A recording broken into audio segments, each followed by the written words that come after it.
So we're live and the movie didn't start. That's fan-fucking-tastic. Hold on.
Well, there you go. It's double impact. It's all new for 2026, which is in a couple days. But what did you think there? That was pretty weird. I told you I've been messing with the AI stuff and replacing faces on things, and I told you I've been goofing on it. Our old intro was 2 years old.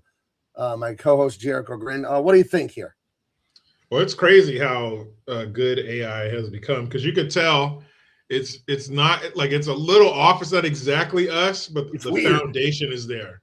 Yeah. I don't know how I feel about the puppies, playing with the puppies. I like that. I like how I was just throwing in different movie genres, and I like, what about a kid's cartoon? So I'd let you be Jericho and his friendly friends, or whatever the hell it is. I thought I was going to shoot one of them or something like that. But that actually would have been funny. I can still they edit it, live. I guess. Yeah, that'd be But great. yeah, No, it's pretty cool. AI Yeah. is a trip. It's going to be a blessing, and it carries. Right. Yeah, I was talking to my wife about it. We take our exercise walks through the neighborhood every day because we don't want to be fats. Spent enough time being a fat. No, thank you.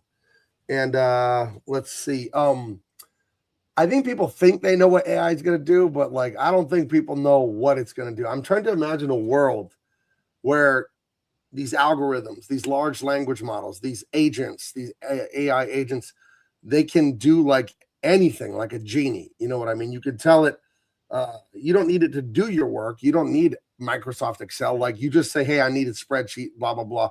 Anything, you know, I need to design a new drug for a new disease. Here's the blood sample, analyze. Like, you start thinking about what you can do with just data and algorithms. And if you have enough processing power, if something is possible, it can be figured out mathematically and scientifically. And eventually you reach a point where, and I remember thinking this when I was a little kid. I was like an elementary school kid. I was obsessed with Star Wars until I was obsessed with Ninja Turtles. But I was obsessed with like R2-D2, C-3PO, having a robot friend. And I thought, you know, there would be no like poverty or anything like that if we just had like a billion C-3POs. And they, you know, cut down trees and they harvested food and they did cattle ranching and electrical work and engineering, and they built cars and they were, you know, maids in your home, just everything, right? We just have these artificial intelligent robots. And I think we're getting there. And I think it'll be in our lifetime. Isn't that a weird thing to think about? But then what do we do? Well, you want the fun answer or you want the grim answer? I go grim. Okay. The grim answer is the elites that control things says, you know what? We don't need you guys around anymore. Adios, adios, adios. And then the few of them, a dozen, 100, 1,000,000, whatever the elites are, they rule like gods over their a couple slave people they'll keep around to be servants, and then their legions of billions of C-3PO robot AI. And they're just, this whole world is a playground for them. That's honestly what I think the evilest people at the top would want, that this earth is basically for them, you know. Well, they would need some humans. They would need some of us left, you know, to fuck us and all that kind of stuff, because that's exactly what they can't fuck a robot. I mean, they probably would, but it's just not the same. So right, and that's bad for you, dude, being so sexy that you are. That's horrible news for you. I'm come home to my fucking Jetsons house, all fucking tough day at the office, huh? You're gonna get used like a hand towel, my friend. Yeah, sit down real slow. But I think we need to get out of, because it's all we know now. It's as far as our imagination can go to a certain extent, Right. because it's all we know now. But it's not just fun stuff like this. It's not just Goofing. videos. Like AI can do some crazy shit, and my wife, she uses Chat GPT all the time. Oh, she's still So talking to her little Chat GPT yeah, friend. but she'll tell him, or it, whatever, yeah, do this. This is how I want it to sound. Read it to me. Blah blah blah. And it reads it. Hey, wait, pause. I'll be back. Okay, I'll be right here when you like. It's like I could Yeah. see someone having like lonely people forming relationships with them. Maybe you don't even have to be lonely to form a relationship with just this voice on your phone, but also how is that going to, and maybe we can see results of this now with children having, or the internet, not knowing is a thing of the past. You could not know if you want to, but you have to try not to know, because information is everywhere. You would have to like physically and intentionally, like, I'm not going to pick up my phone because all the answers are right there. But if it gets to a point where you can now just talk to your phone or talk to AI and have it write a report for you, make it sound like this, take that out, put this in, just, what the teacher gives you the curriculum. Here are all the points you need to hit in your report. And you just tell AI, make sure this, and this. Like, what is that going to do for learning? Are you just Imagine, I'll make an analogy. Analogies are not proof, but they're just to get you thinking. Imagine if we just had machines that moved our legs for us, or we're just like wheelchairs or hoverboards, and we just didn't use our legs. What happens to your muscles, your bones? It atrophies, right? So if you're using Grok and ChatGPT and all these things to do all your thinking for you, you can't even write a return email. Like, what's going to happen if you're not sharpening your skills and you're using them? I totally believe in using AI for grunt work, for, hey, look at this, organize this for me, read this contract for me and summarize this. Like, yeah, things that are just like busy work. But I think if your final work is going to be put out by AI, and things like YouTube thumbnails and YouTube intro videos notwithstanding, I don't think it's great. You know what I mean? If I'm selling Big Man Comics product, I'm not using AI to make the artwork for that. If I'm goofing around on YouTube with you, sure, yeah, I think it's funny to use stuff like that, but I'm not selling that per se. That's just like a silly intro where I turn this into video game characters. So I think, as a writer, right, I should wear a hat that says that, because I always say that as a writer, you can, I'll feed my writing to the AI and say, check the spelling, check the punctuation, do not change any of my phraseology. Because the first couple times I fed it my writing and said, hey, check my spelling and stuff, it rewrote something. It said, oh, well, I thought this was a little unclear, so I rephrase it. Like, no, motherfucker, I'm the writer. You little shit. So I tell it, like, Skynet. listen, jerk, do not change any of my phraseology or wording. I'm asking you to check the spelling and the punctuation. But it took the liberty of rewriting, and then I had to it's like, no, don't do that. Oh, it's taking liberties? Yeah, just like, oh, well, I thought it'd be a little better if, like, nobody fucking asked you, Mr. Yeah, don't Robot. think, you son of a bitch. Yeah. Yeah, you'll think what I tell you to think. Okay, if I want your opinion, I'll beat it out. I'll give it to you. Right. Jeez Louise, man, that's crazy. We're gonna get to Christmas in a minute. Everybody's here. I'm doing the show earlier. I think we're gonna just do it earlier, since we don't have that movie thing that we're gonna be doing anymore. I mean, we could do a movie if we feel like it ever. Me and Jericho, if we feel led to do that, we'll do it. But we just want to take a little pressure off ourselves and take a break. After 4 years of me doing movie review, I need a break from that.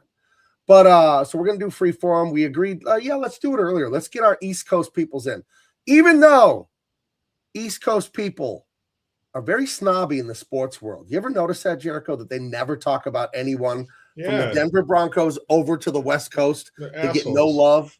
They just Patriots, Yankees, Red Sox, Patriots, Yankees, Eagles. Like, enough already, East Coast. Jeez. If Pat Mahomes did the same exact play that Brock Purdy did when he threw that pass to Kyle Juszczyk, when he juked 2 defenders and all that shit, they would be on their knees they would stuff his dick and his balls in their mouth all they could, and they would suck off Pat Mahomes until he did the next cool thing. I'll do my best, Chris Collinsworth. There he is, Patrick Mahomes, injured in the owner's box. He's leading this team by example, even though he's on the injured reserve. Yeah, dude, they all suck off Pat Mahomes and a select few other quarterbacks, but it's all East Coast shit. I mean, Kansas City, I guess it's Midwest, but it's definitely east of here. The Chicago Bears, they got beat. They lost the game, but everybody's sucking off Caleb Williams. He lost. He lost. But those are the major markets. That's where the money is. It was a good loss. They said it was a good loss. What are America's top 3 cities? When you think of America's top, let's say 5. And I'm not saying I like this, but this is just our top cities are New York, LA, San Francisco, Miami, and what's the other one? DC. Dallas? Yeah, I mean DC, Chicago. New York, LA, Chicago, San Francisco, Miami, right? That would be it, those 5? Yeah. Yeah, okay. Miami. Yeah. So. Yeah, and they're all shiza holes. Actually, I don't know about Miami. Never been to New York City. Don't plan. I might go. Actually, I might go a lot sooner rather than later. Never been to Miami. I came very close. I was in Disney World, and we drove to the coast, the Atlantic coast, but we didn't drive down to Miami because it would have been like 5 hours or whatever. Have I been to Chicago? I've been to Chicago twice. I see no reason to go back. Been to San Francisco twice. That was 2 times too many. The area around it, Monterey and Santa Cruz, are beautiful. San Francisco itself, I can avoid. I don't need San Francisco. San Francisco itself is pretty bad. I've been to all of them except Miami. Never been to Miami. Been to Florida too. Miami. I hear there's a lot of Latina baddies in Miami, as it were. I want to go to Key West. That's where I want to go. That's like America's Caribbean. I want to go there. Key West. Never been there. Never been there. No. Me neither. I want to. Miami's nice, but finding a parking spot sucks. Miami's cool. You can walk around the streets at night in Miami because Dade County went red. Oh, my wife is on. She caught me saying Latina baddies. I feel like if I say Latina baddies alone, like I go in my room, go in my closet, shut the door, turn off all lights, I go, Latina baddies. My wife will just be like, what? No, she'll appear next to you with a flashlight. She'll be in the closet already with the flashlight under her chin, like she's telling a ghost story. What'd you say? I don't know why she would hate Latina baddies when she is one. Que dijiste, puto? That's what she'd say. Heather's getting ready to move to Minnesota and open a daycare. Well, Heather, you're kind of spoiling the show. That is something that Jericho and I were going to get to a little bit later, that we are, in fact, opening a double impact Minnesota Somalian daycare center. It will be run by our good friend Barney. We've already checked with our attorney, St. Bernard Sanders. So more info on that. You're going to see, and as the daycare goes on, you're going to see more and more rings on our fingers, a mink coat eventually, you know, some like Versace, Gucci sunglasses. I'm going to start having, I'm not going to be talking. I'm going to have somebody sitting here. I'm going to whisper to them what I want to say, and they're going to talk for me because I'm going to have that kind of money, because apparently it's a well there, and you just throw your bucket down and hoist it back up. Think full of money. Think of your life. Everyone you know. Everyone, your parents, your relatives, your friends, most of you watching, you're probably middle class, lower middle class, upper middle class. You're probably middle class. You're working class. You're hard working people. Think of the late nights. Think of missing a kid's play at school. Think of when you were younger, living check and a check. Maybe even now it's check to check. I went to the effing store, and the Hebrew National hot dogs, they don't give you 8, they give you 6, and it's like $9 now. I didn't know that. Like, what the hell? Like, just the money.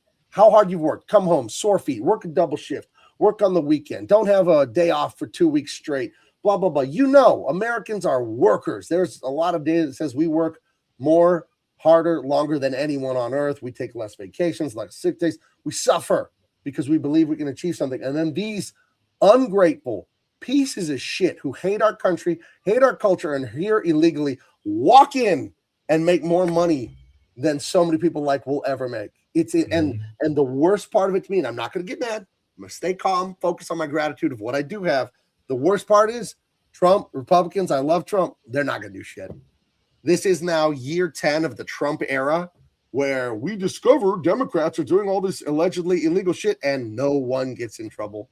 No one resigns. No one goes to jail. No one's indicted. Guys, just let it go, dude. It's not coming. They're going to get away with it forever. It's fine. Well, they've cut off the child care funding to Minnesota. Okay. Well, let me know when a high-ranking official is in an orange jumpsuit and handcuffs. Otherwise, I don't want to fucking hear about it. If they arrest the low-level people, I don't care.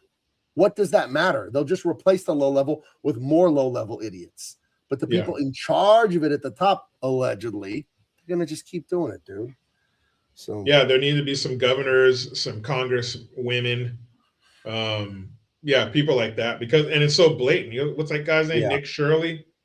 You know, you got this guy with a camera going and exposing all this shit. Clearly So it can't be, but it can't be that hard. Right. It can't be that hard to expose it if a guy and a young guy and an older guy with a camera can crack the case wide open. Well, here's the thing about cracking the case and why it doesn't matter, though. There's a saying in engineering, if you're studying logic and engineering and all that, posawid. The purpose of a system is what it does. When you have a system that allows these people to allegedly, there you go, YouTube, allegedly do all this fraud and get all this money and all this stuff, and then get caught and then like not get in trouble, and then it goes on and on and on. And then the people who allegedly might be in charge, the masterminds in the top in the government and all the administration, they also don't seem to get in trouble, and they benefit and they get a lot of money, allegedly. When that happens repeatedly for years or a decade or longer, that is not a flaw. That's not a bug. That's a feature. The system is designed that way. So what are you going to do about that?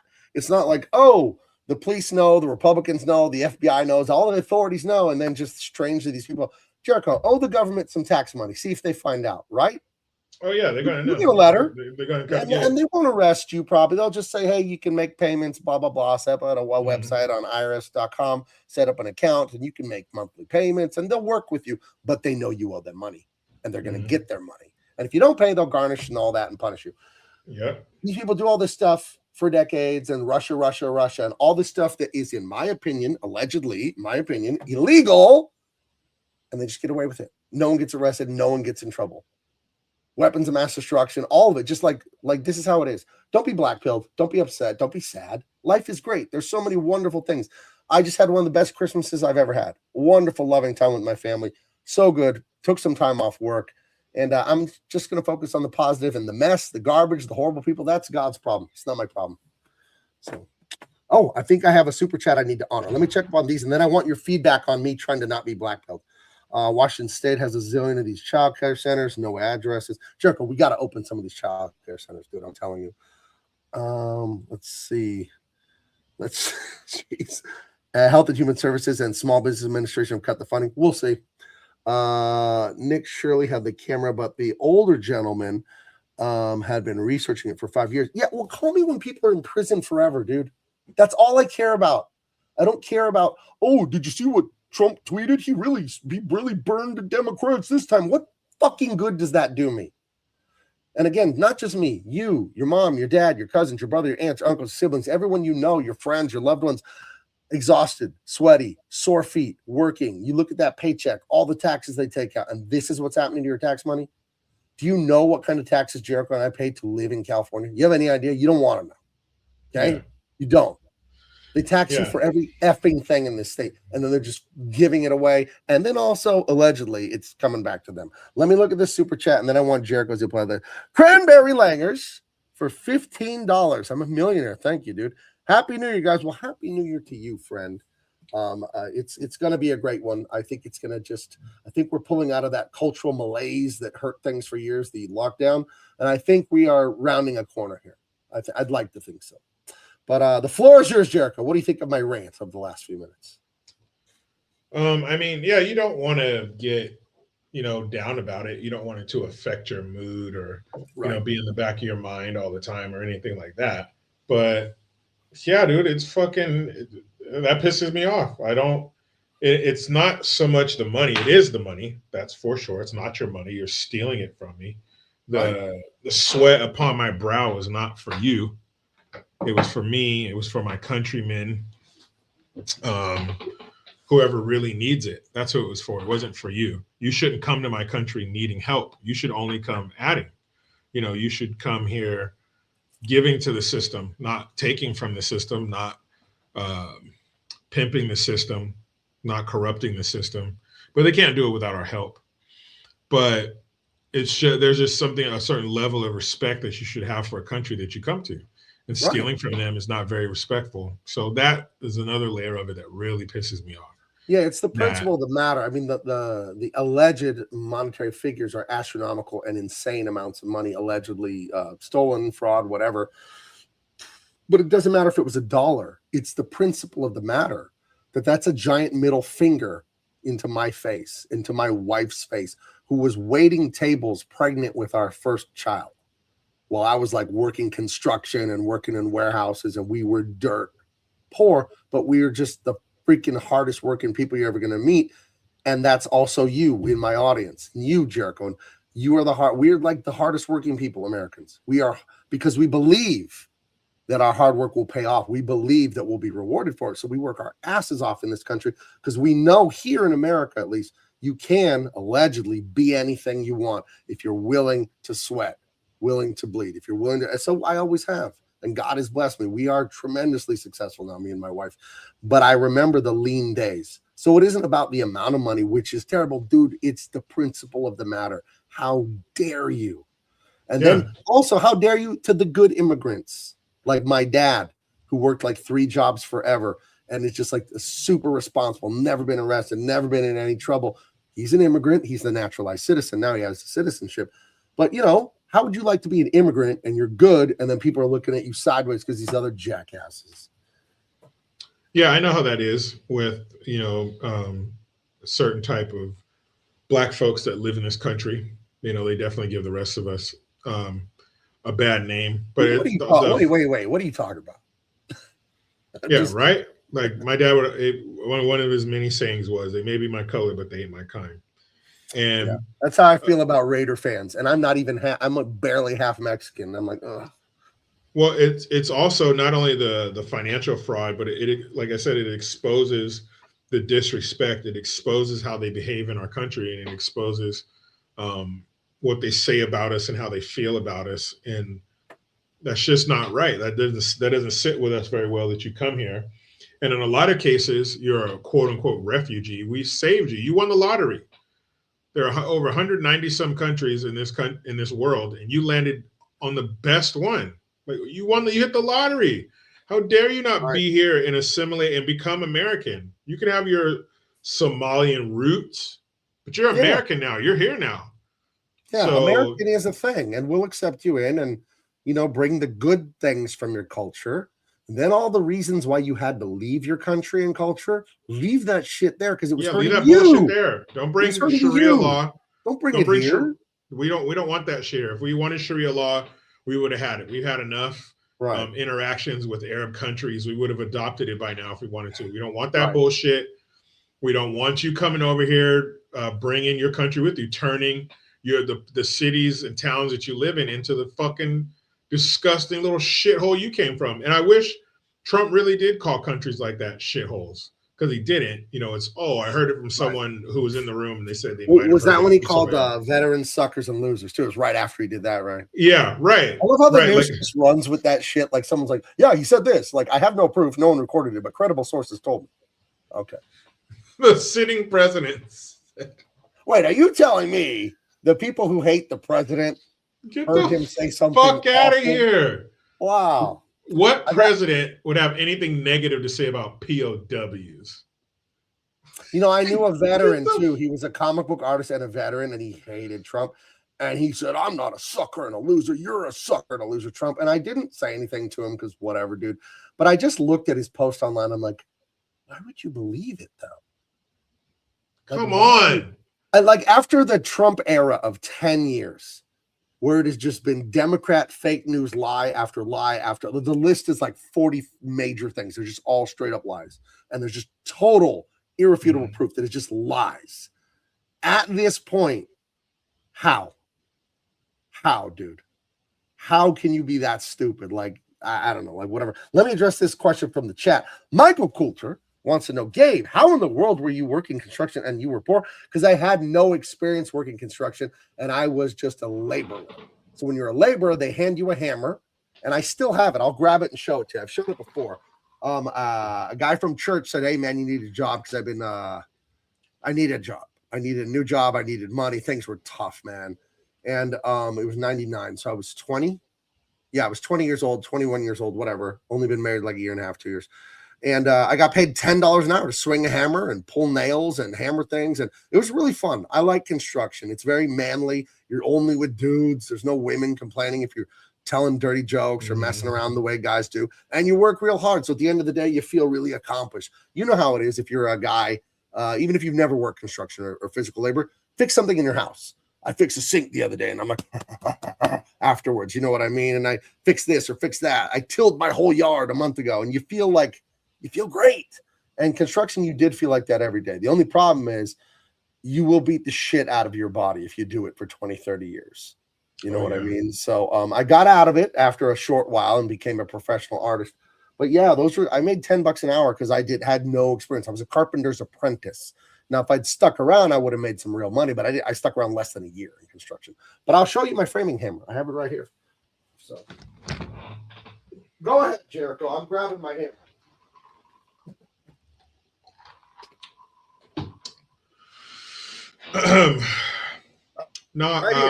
It's one of those I think it's a 16 or an 18 ounce waffle. It's got the waffle on it, right, for the traction. And it is a framing hammer. This is a giant hammer. This is a big old sucker. And it's this very hammer that I smashed this finger. I was putting a form. They put footings down. When you put a building up, you put some wooden planks on the sides, and then you pour a concrete foot so the wall doesn't tip over. So I'm putting the footing in. I'm hammering and hammering and hammering and hammering. And my boss, Carl, comes on and asks a question. And I just hammered this finger as hard as I could when I turned and looked at it. And I hit it so hard that it didn't hurt for like 3 seconds, and it was white.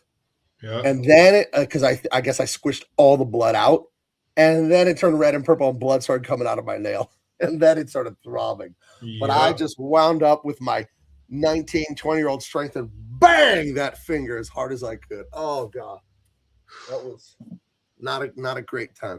The pain is real. Yeah.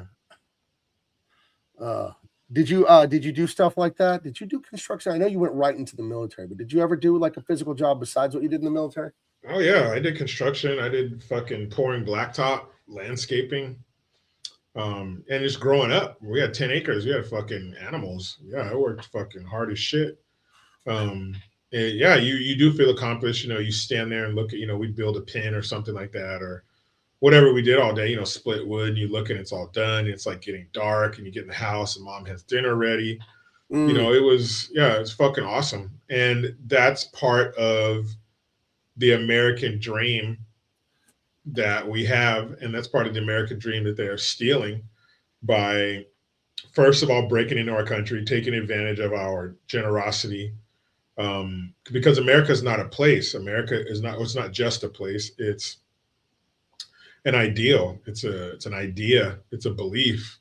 It's in us. I don't know if we pass it through osmosis or what, but it's just in us. And Americans are different. I was talking to my brother about this the other day on the phone, because he's been to, I think, almost every African country. I think a handful of them he hasn't been to. So he's been around, the real Africans where Black folks come from. Some would argue all people. But I was telling him, I said, I don't consider other races of dark-skinned people, Africans, Jamaicans, whatever the fuck. I said, I don't consider them Black. I said, to me, Black people are American Black folks, dark-skinned American people. Like, because it's not just a Black person, it's growing up in America. It's our experience. We have grown up in America, no matter what color you are, is a unique experience. There's nothing else like it. Even other countries, westernized countries, fucking England or something like that, or even Canada, our neighbor to the north, America's foreskin. They might have Christmas. They celebrate Christmas, or maybe on the same day, maybe around. Hello, Gabby. Hello, Santa. So they might celebrate it on Christmas or around Christmas or whatever the fuck, but it's not the same. And I'm sure other little British kids who get excited going to sleep Christmas Eve night and waking up and saying, yeah, but you guys don't have Home Alone, and you don't have Christmas Story. You don't have It's a Wonderful Life. That's ours. That's American. Right. That's from our culture. That's our lives reflected on the screen. That's how we all felt. That's how every little boy felt about a BB gun or whatever toy you were fixated on that season, that you really, really wanted. And it's just unique. to live it through the filter of America is unique. So for you to come here, we allow you into this special fraternity. We allow you into our family. You know, we allow you into the American family, and for us to walk in the room and you're stealing our shit, you're loading up your pockets with our shit, or you're disrespecting us, or you're blasting your fucking stupid sounds, knowing that that's not what we do here, and Right. and looking down your nose at us. I lived with African and Arab neighbors. They were professors and shit at the military installations teaching, you know, DLI, Defense Language Institute, shit like that. And they would not let their kids play with my kids, or they wouldn't say hi, or, you know, they would cross the street or like shoo their kids into the house and shit. I'm like, you fucking piece of shit. If it wasn't for us, your kids would be playing inside a rusted out tank shell. Your kid would run in the house because he found a fucking unexploded howitzer round. And you have the nerve to look down your nose at us like you're better than us? Like you're better than me? That shit would piss me off so bad. So one of the things I would do, very petty, very immature, and I don't care. So we had this jump house. And on rainy days, my kids would jump on the jump house, and their cousins would come over and they jump in the jump house in the garage. It was just the right height to fit in the garage. I could inflate it, and then they would jump around in it, right? And sometimes I'd open the garage door, and the little Arab kids across the street would be looking like, oh, we want to come play. And we'd be having fun. The kids would be laughing, and we'd stop and have snacks and shit. I was like, fuck you guys. The nerve of you to come here to my country and to look down your nose at me like I'm something to worry about, like I'm not good enough. I think it's an attitude problem. You know, there's generally two types of people in the world when it comes to achievement and property rights. There are grateful people and there are resentful people. And I think the resentful people are always your leftists and your communists, and they have this, why does Jericho have that? He's not better than me. I should have that. I should have that house. I should have that car. He probably stole it, or his dad gave it to him, or racism, or whatever. It's always this outward view of the world that you're here, victim, and everything that happens or doesn't happen is controlled by the universe and others, and no personal agency, no personal responsibility. So they don't see that, well, you couldn't have earned anything, Jericho, because then that might make you better than me, and you're not better than me. So you must have been given what you were given, and so it doesn't matter if I take it from you because you didn't earn it. This is kind of like the mentality. They say you stole it, or you're a colonizer, or your dad, or you're white people, blah, blah, blah. And it's all this victim, passive aggressive, very immature, resentful bullshit. And then on the other hand, you have people who are grateful and aspirational, and they see a high achiever and go, how did you do that? Okay, I'm going to do that. I'm going to do the same thing as him. We'll see what happens. You know, I don't know if I'll do the same goal as him, but yeah, I'm going to try. And I think that's a self-selecting group of who Americans were traditionally. And that is of every race. To come here from Europe or Asia or Africa or anywhere with just like the money in your pocket and the shirt on your back, to come here legally over the decades and say, I'm going to give it a go. I'm going to try. That takes a very brave person who thinks they can achieve something. To be given a free plane ticket, free food stamps, free cell phone, free everything from Biden in the last 4 years, and just said, hey, you're entitled to be here and take everything you want. That's not the same mind. That's not an achiever person. So it's a self-selecting group, and we made it stringent to come here, a self-selecting group of dreamers and bold, daring people. And that's why Americans typically have that personality. But we're diluting it by bringing in people that never would have made it through that filter, that were too stupid or chicken or whatever to leave their home and come here. Just imagine, you know, my dad came here when he was, I think, 20 or something like that. He had very poor. He said when he was growing up, they had meat once a week. You know, I mean, they're not going to have always, indoor plumbing or electricity all the time and things like that. You know, Libya, he was born in the late 40s, my dad. It's a damn third world country, and it mostly still is today, you know. And he dared to come here. And that's the kind of personality he has. And when he came here, he followed all the laws. He didn't make people not eat bacon just because he doesn't. He didn't try and push his stuff on everyone. And guess what he did? He owns like 6 houses, and he rents them out. And he was independent, like a chef, like doing all kinds of catering and stuff. And he ran his own business and did his own thing because he had that bold, I can do it attitude. And guess what? His son, me, Gabriel, son of Abdul. Guess what I do? I run my own business. I have a bold personality. Yeah, it's genetic, dude. There's a lot of scientific research that shows personality is very genetic. So the people that were brave enough to come here, they have those personalities, and that goes for almost all of us. So when we're importing people that don't have that personality, we're diluting the American spirit. Yep. And we live under that. We live under that American spirit. So we're only fucking ourselves. And coming here and turning, these neighborhoods. I saw it all the time on the east side of Salinas. All the illegals would come here. And it was, you cross over there. And if you were driving and somebody woke up and said, we're in Mexico, and you looked out the window, judging by all the stores and the people walking around and shit and what you hear when you get out of the car, you would think you were. And I just don't think, it's just not right. I'm not saying everybody has to put on a baseball hat and eat a slice of apple pie, but you better fucking become American. You can, of course, keep your ties to the old world, but you're in America now. So adopt our way of life or fucking take your ass back. It's funny, the immigrants I know that came here legally and did it the right way, they really don't like illegal immigrants. Mm-hmm. And then that goes double in the Mexican community. They really, because they're like, what the hell, dude? I waited in line. I played by the rules. I did this and paperwork. And, I had to live away from my wife for 4 years and bring her in eventually. And this motherfucker walks through the fence and then got all this free shit. Like, get the hell out of here, dude. Yeah. So, you're not getting the people who would be embarrassed by that. Right. Who wouldn't want that handout. Right. Who would have a sense of shame. Yeah, because where I live, there's lots of Mexican people. I live 20 miles from Mexico, but you'd be surprised with San Diego. You would think there'd be more Mexicans here. It's mostly white people in San Diego. Very few black people. I didn't realize that until just like a couple of years ago. I was like, oh, that is true. I never see black people. There's not a lot of black people in America. Well, in the South, we never stop seeing them. But out here in the West Coast, it's so low, the population. Well, black folks are concentrated in the South and then outside of that, big cities. Yeah. That's where you're going to find black folks. Outside of that, rural areas or smaller towns or cities, You're not really going to see a lot. But even in San Diego, if I see a black person at the store, I notice. That's how few is in San Diego. I don't know what the statistics are, but it's very, very low population. Mm-hmm. But you would think the Mexican population would be even higher in San Diego, but it just isn't. I think it's because this is a military town. You know what I mean? So I think over a quarter of the population is military. So 25, 30% of the people who live here are not even from here.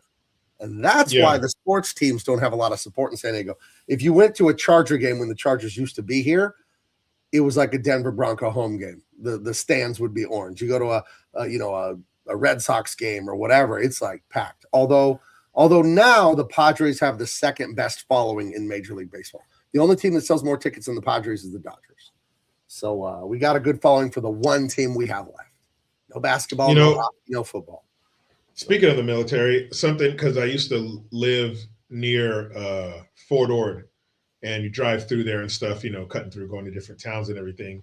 And one thing you notice in a military neighborhood, it's a military neighborhood because every house has a different sports team flag hanging outside. It'll be like the Lions, and then the Cardinals, and then the Giants. You're like, what the fuck kind of neighborhood is this? But then you're like, oh, military. So all these people are from all over the countries because you're not going to, out here in California, there's no, it's California teams, Chargers, Raiders, Niners. You get some Broncos, you get some Seahawks, but that's pretty much, there isn't a pro team in Washington State. Oh, I mean, the Seahawks, yeah. And then, Oregon. Right. There's no pro teams in Oregon, right? The Portland pro football teams. No, pro football teams. No. But, you're going to get those kind of fans, but you're not going to see, a lot of Patriots fans out here, Bucks fans, some shit like that. But in the military neighborhoods, it's funny to see, every house has a different allegiance. But that's, another thing. It's in our Pledge of Allegiance. So we have a Pledge of Allegiance. You're part of us now. You fucking take up for us. If another country, even if your home country, your native country were to go to war with America, you better side with America. Right. We're your family now. It is weird, allegiance to where you live and this and that. I'm a giant Denver Bronco fan. The first place Denver Broncos, the best team in the NFL, the number one ranked team in the entire league, AFC or NFC. the team with the best record, the Denver Broncos. Okay, listen. People, I laugh. See, when you're a Denver Bronco fan, you're part of the elite club. You're part of the best fandom in sports, and I'll prove it to you. No, you're not. Oh, they absolutely are. People think, oh, Steelers have the best fans or Cal. No, they don't. The Broncos quite literally, statistically, have the best fans. Do you know what team has sold out the most home games in a row? The Denver Broncos have sold out every home game since 1970. They have over 100,000 people on the waiting list for season tickets. No team comes close to that.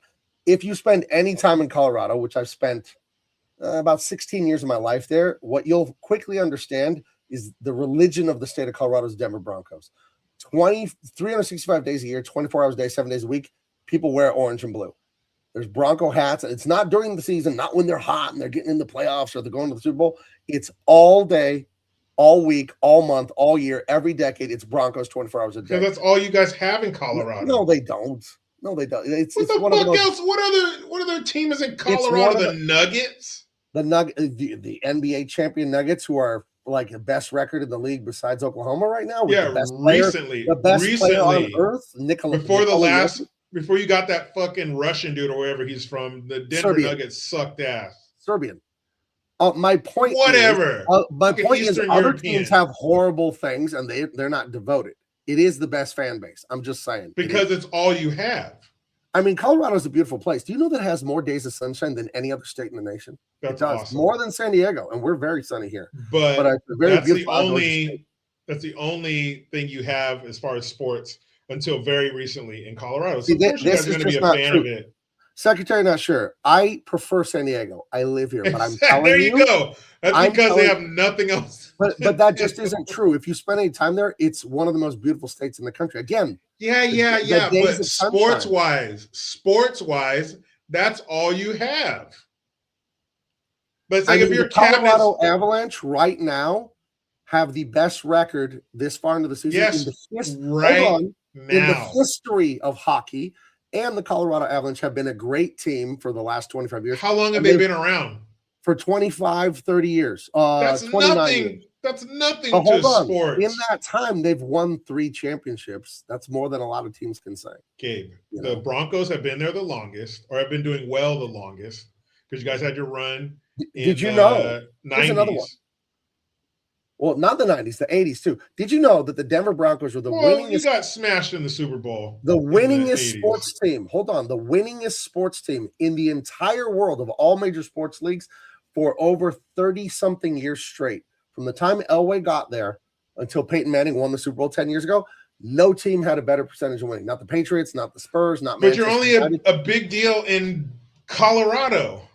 Like nobody, it's not an international or fans. I shouldn't say international. I say national. With the wall. Sold out every game since 1970. Because that's all you have. That's like saying your cabinets are full of cans of Spam, and you're like, dude, we love Spam. Not all they have. We all eat Spam because it's all you have. But it isn't. That's based on nothing. What do all you have? The Avalanche are fucking late to the party. It's a 25-year-old franchise. That's young. That's a baby. About hockey. I don't like hockey. I think I'm just saying, it's a major sport. It's a professional sports franchise in the state of Colorado. Then you have the fucking Nuggets, who were nothing until you got that fucking Serbian or Eastern European.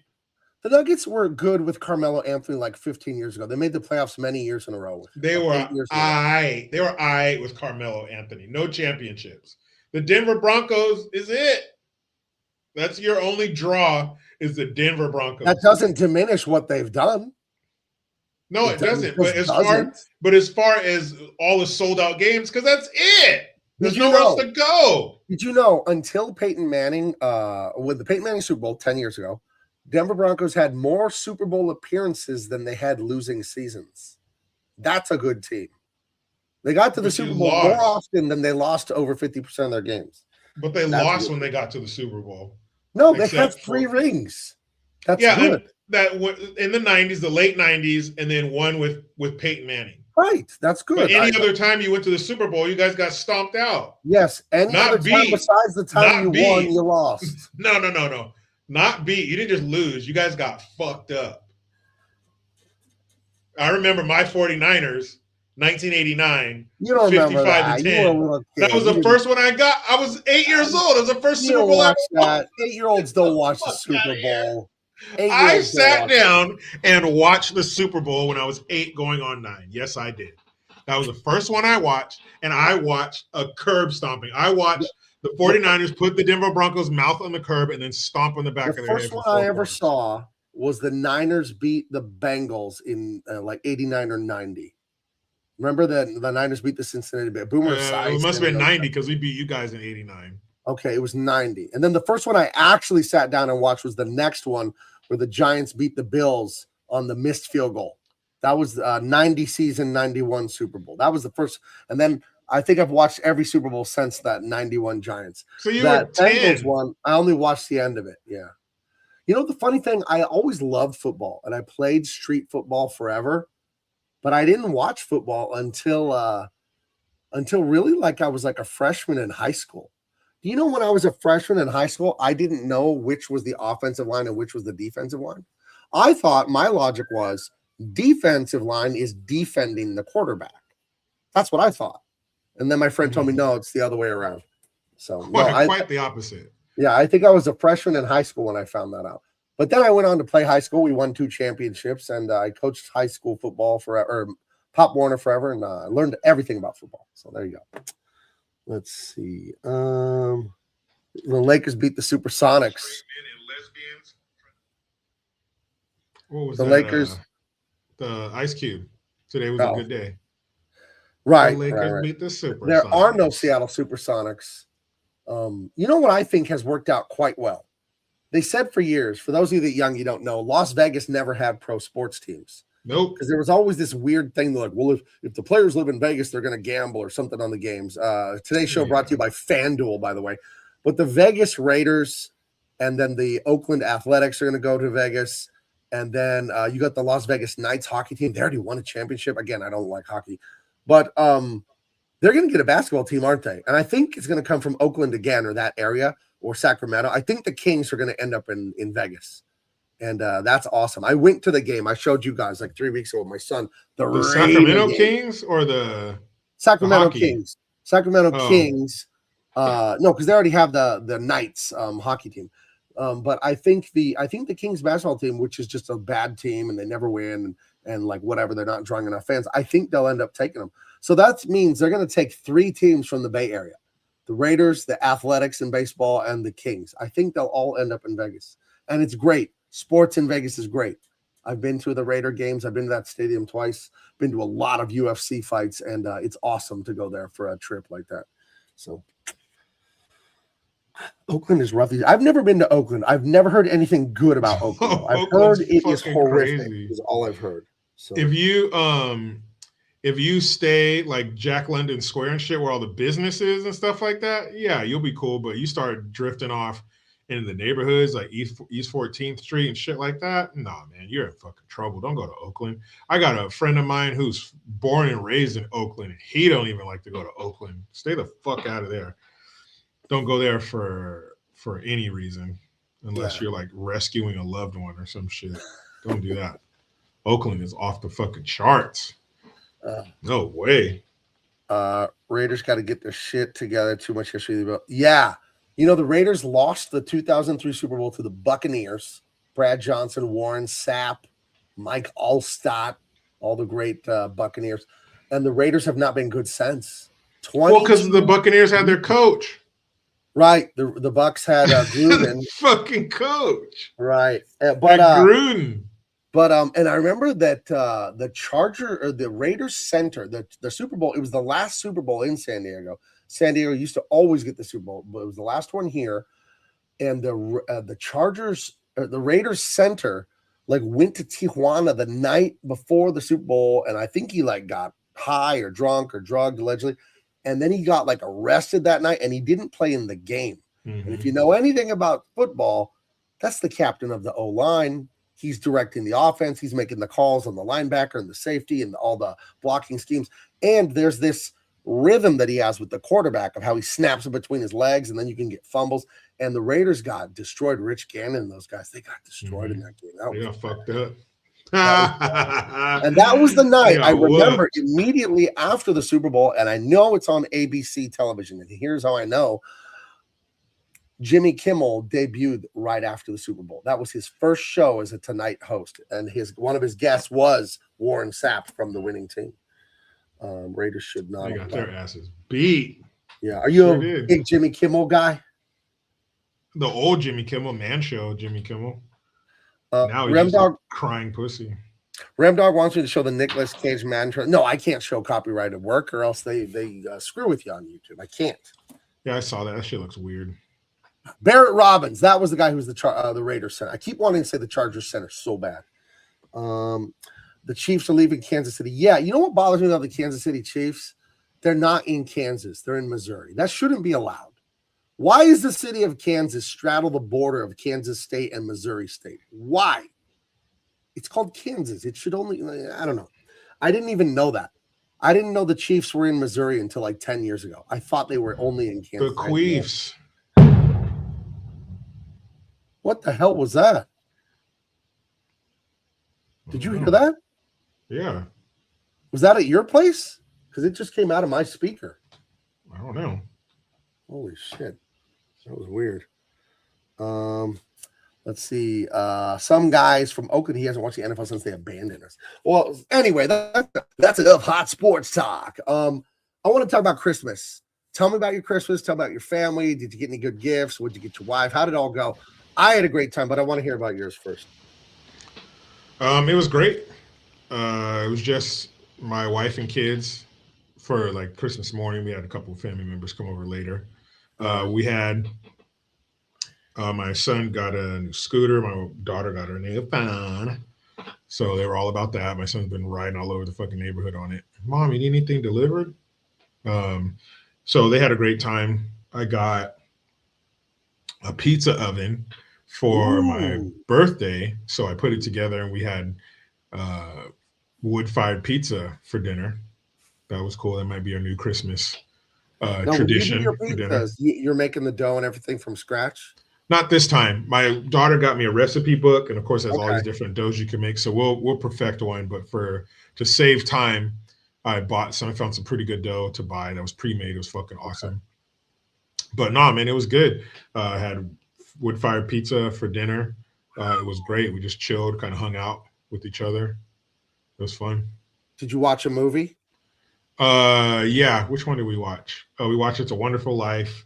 And then, you kind of have the movies on in the background while you're visiting, Home Alone, Christmas Story. Did your kids like It's a Wonderful Life? Because you said you think they had my son, no. Right. But he's only 9. I don't expect him to know. I didn't like it until I was an adult. But my daughter liked it. Okay. Of course, my wife did. But no, my son, I didn't expect him to. I just had to kind of, plant the seed. That's all. Okay.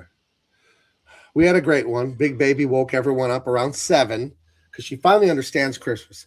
She kept asking when Christmas is coming. Is the Grinch coming? If the Grinch comes, are you stronger than him? She asked me that a few times. Well, he's scary. He told me that if the Grinch came to our house, she would punch him in the belly and he would run away crying. That's what she did tell me. So I said, good. I said, you don't have to worry. I'm plenty strong. I'll mess the Grinch up. Don't worry. Take that, fool. Yeah, I'll bust that guy. I got my wife a drum kit.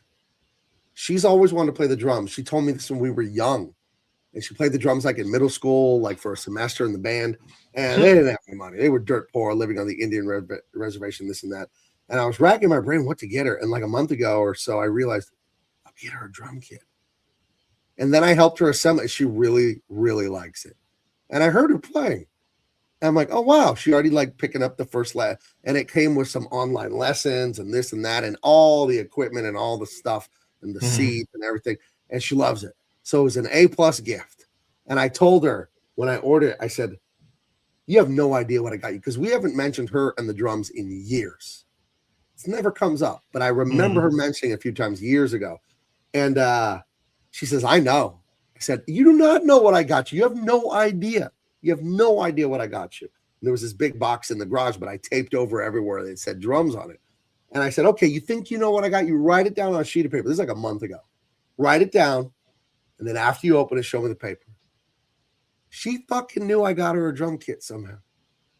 No idea how she did. You can feel it. I guess we're that close. We're that in love. We're that in synergy. But she knew. I got great gifts too. Some awesome Disney art books.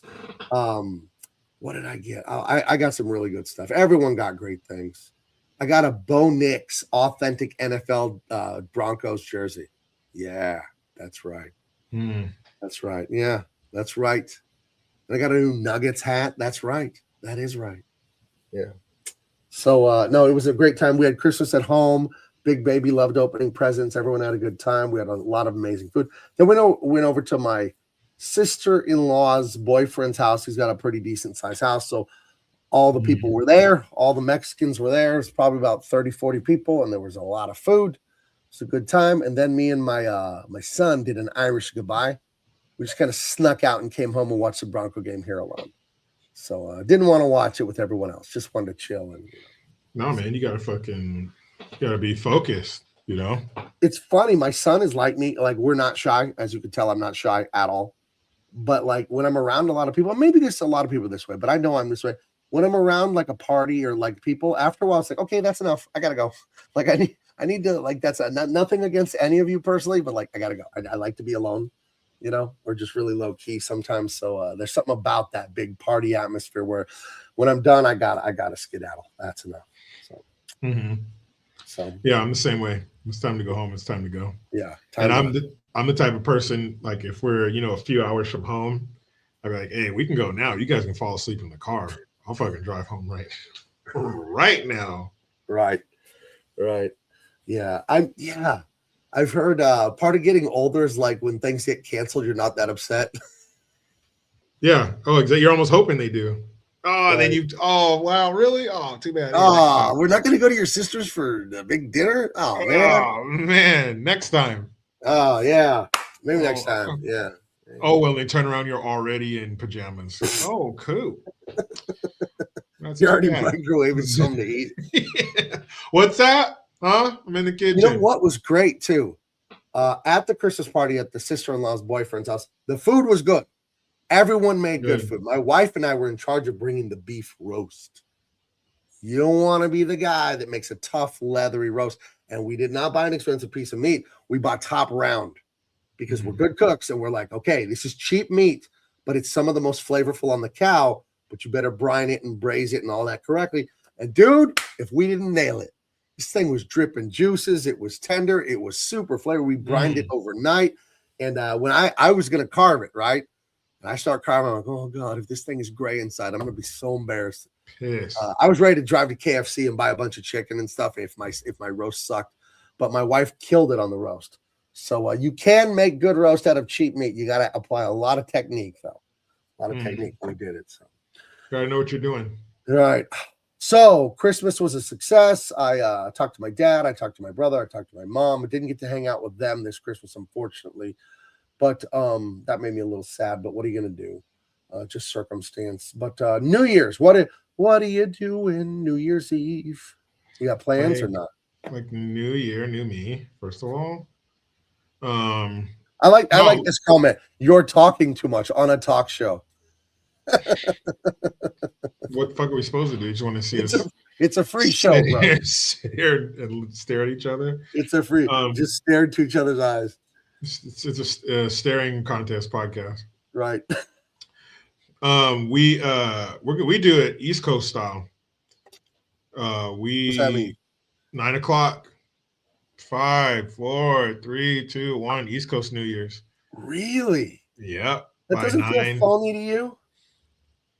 I'm not tripping because my daughter, she's not gonna stay up about 10 o'clock, 10:30. She's like, I'm tired. My son, 9:30. Dad, can I go to bed? So there's no reason for my wife and I to stay up that late anymore. Really? No, 9 o'clock. We're fucking. Oh, I have to stay up till midnight.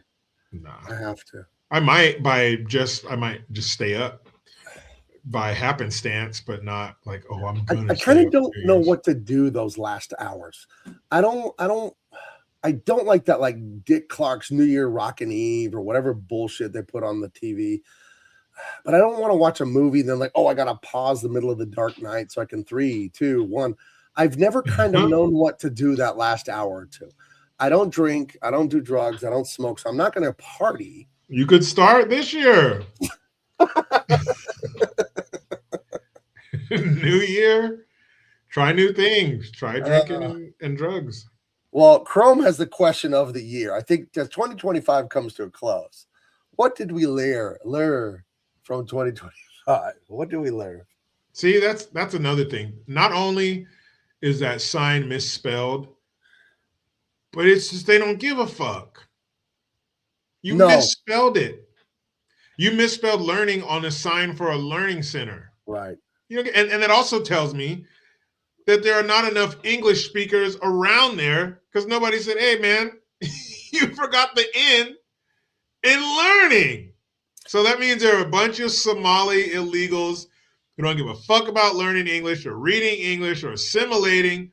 That's probably the scariest place to be driving your vehicle because they don't give a fuck. I'm sure they can't read the signs. Who knows how they even got their license?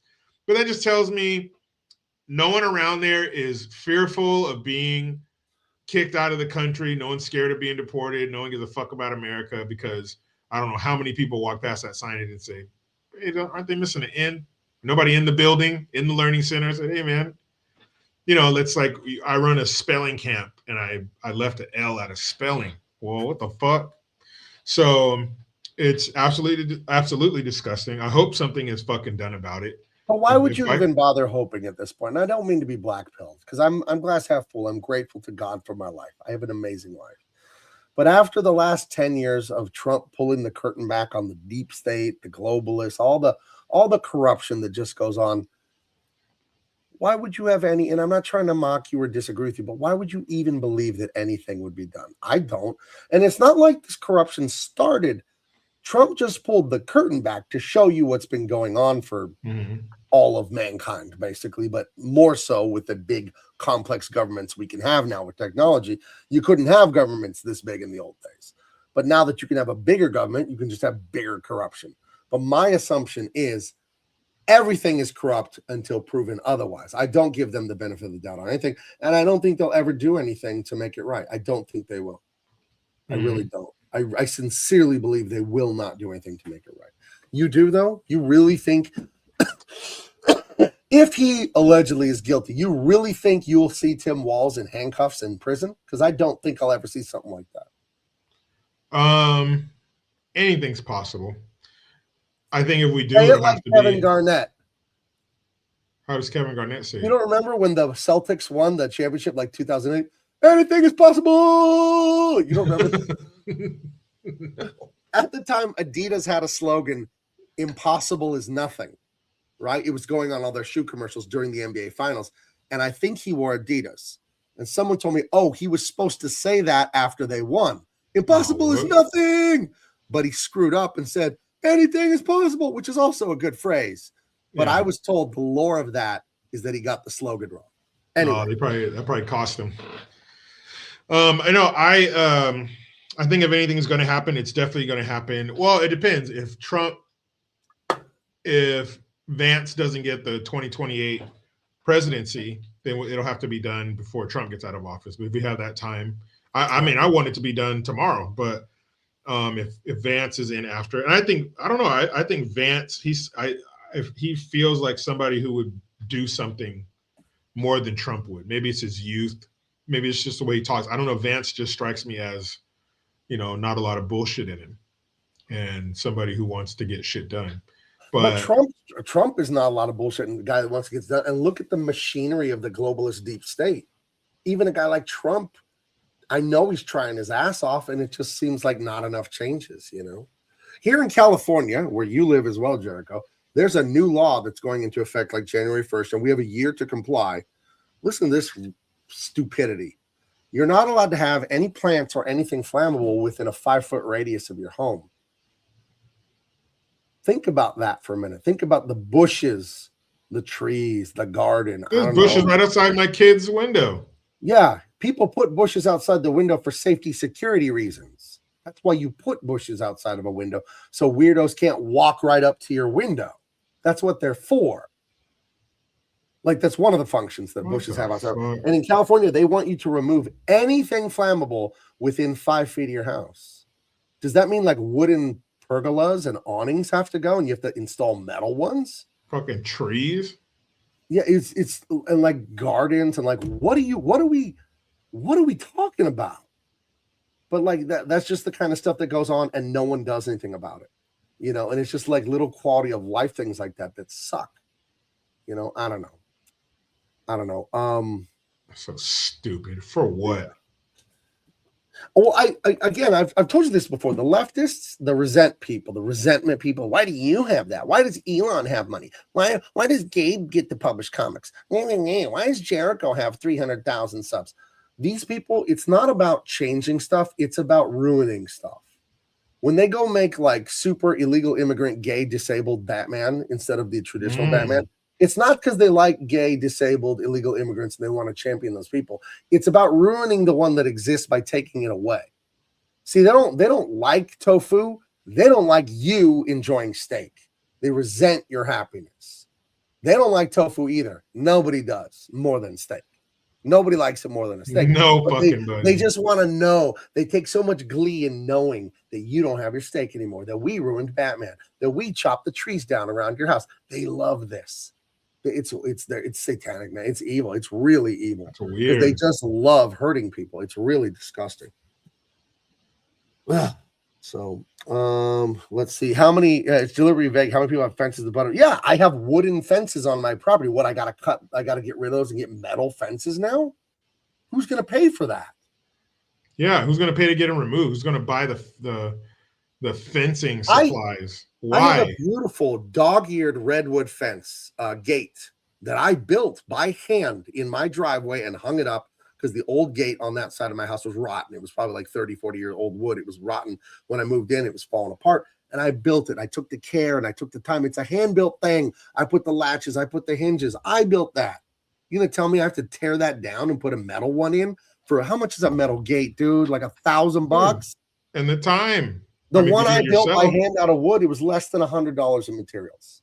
It's just wood, right? It was pressure-treated redwood or whatever.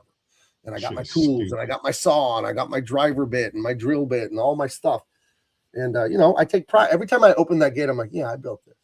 It's nice. Well, enjoy. Because old Gavin's coming to fucking take it away for nothing. Yeah. For nothing. Right, and they say they'll have fun. You know what else we have in San Diego? And I don't know if we have it throughout the whole state. There's a job that pays over $70,000 a year, full benefits because it's a government job, called a lid lifter, Jericho. Lid on a toilet? No, well, that'd be better than what they're doing. The lid lifters go to every house in San Diego at least once a year and lift your trash can lid to make sure recycling's in the recycling and the trash is the trash. This is a job. This is a job. This is a real job in California. I don't know if it's statewide. I know in San Diego we have them now. Lid lifters. Hey, in case you wondered what happened to the little fucking teacher's pet nerds you went to school with, well, they're still doing the same thing. You need to put this cardboard in the other one because I'd love to see some people. Hey, what the fuck are you doing in my trash can? Lid lifter for the city. You better lift your ass the fuck out of my driveway, you piece of shit. Let your dog out. I don't know. Like we have other weird things in California too. Like you can't put a chimney in your house, right? But isn't that trespassing? Isn't that trespassing to walk up my driveway? And that's why I keep my trash can. Your trash can, you put it out on trash day. Now it's in the street. Oh, they come on trash day. Yeah, they're going to go on trash day. They're not going to go on your property because, yeah, it's on your property. Well, but once you put it in the gutter for the trash truck to pick it up, there you go. So, I don't know. Shit. I thought you said lip lifters. Yeah. I'm a lid lifter. Come lift this. Come over and lift this. Come lift these nuts. Come lift this scrotum. Oh, geez. Ridiculous, man. Come on. That's just like back in the day, California had a hotline for you to call if somebody you knew had out-of-state plates and they lived here now, but they weren't registering their vehicle here because where they were before was cheaper. Who would call? Exactly. Who's lifting lids?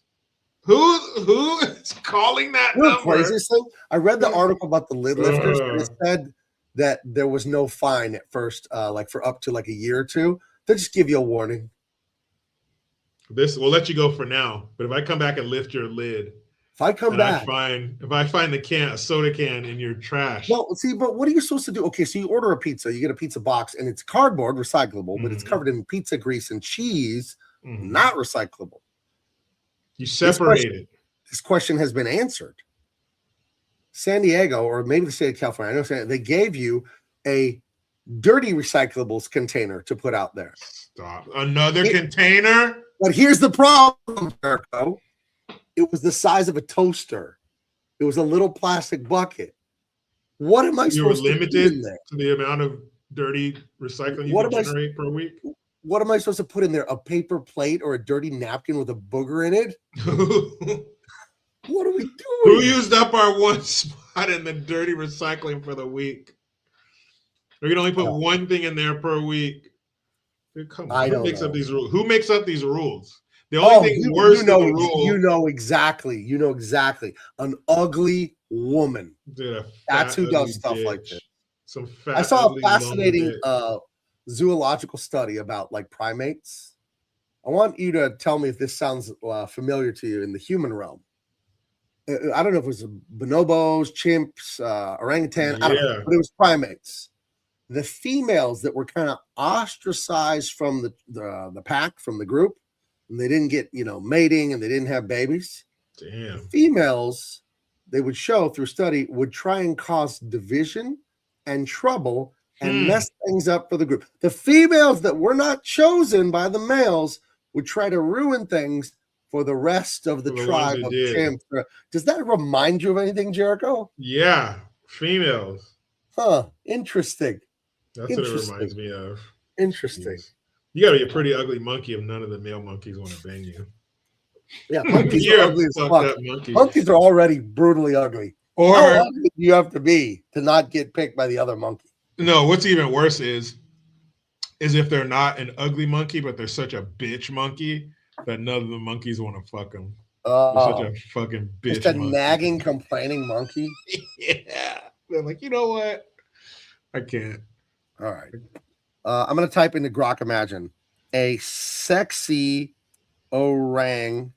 And you better not make anything dirty. I'm being joking. It's going to be Michelle Obama. Okay. Don't say that. She so bad.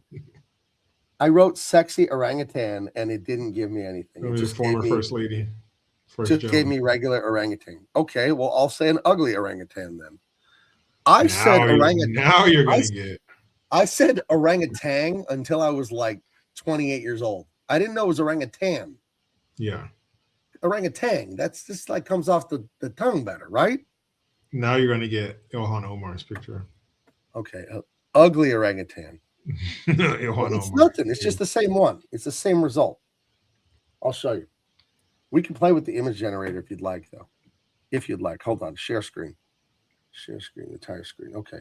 So here was my results for sexy orangutan up here. And then ugly orangutan. It's hot. the same one. Okay.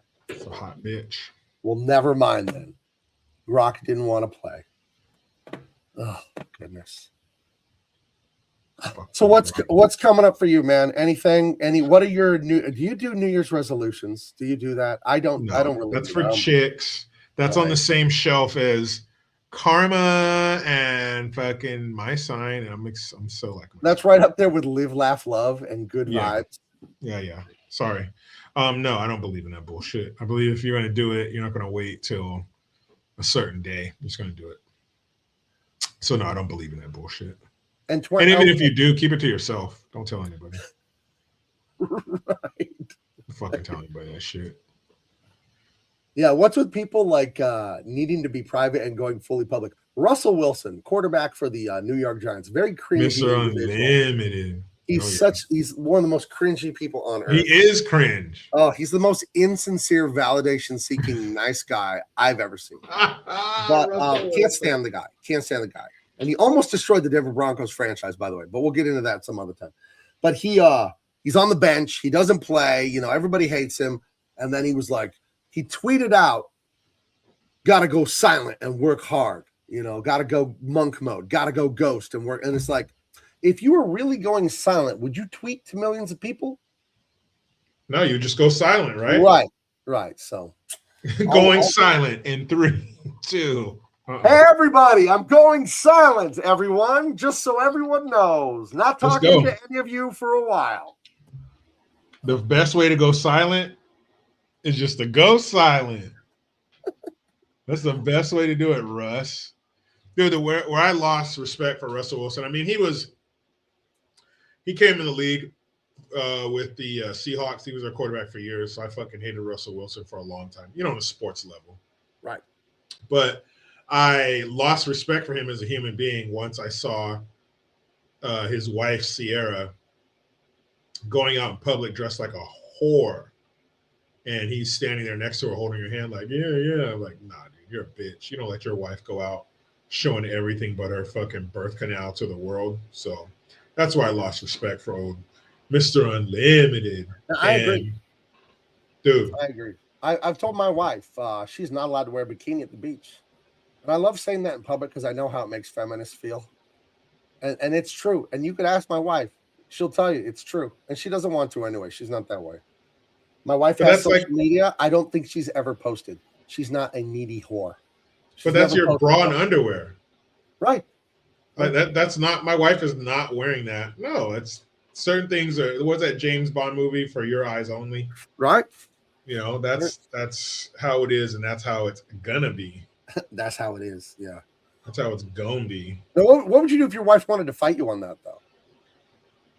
Nah. I wouldn't budge. There's no fucking fight. It ain't happening. No fucking way. Right. No. Fight all you want. That shit is not fucking happening. And if she's like, well, fuck it, I'm gonna go do it anyway, fine. Then we're gonna have a real fucking problem when you get back. Like a real problem, because it's beyond the clothing. It's a respect issue. And as the man, the head of the household, that's it. That's how it is. That's how it be, ladies. Joe Pettis, I don't know what is that. What is the difference between a feminist and a hockey player? Well, let us all know. I'll put the drum roll. Hockey player has more teeth.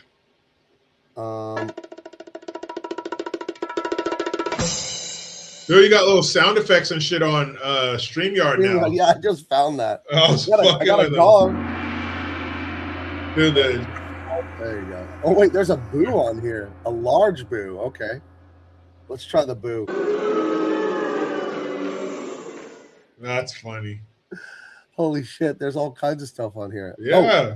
Oh, okay, we need this one.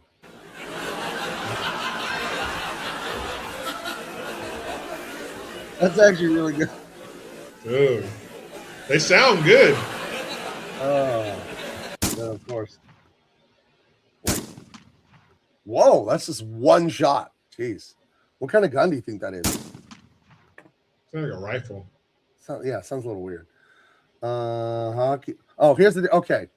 What's the difference between a feminist and a hockey player? A hockey player will shower after 3 periods. That is disgusting. Gross. Oof. Oof. Gross, you dirty bitches. Oh. My husband likes me to wear tight tops and have short hair.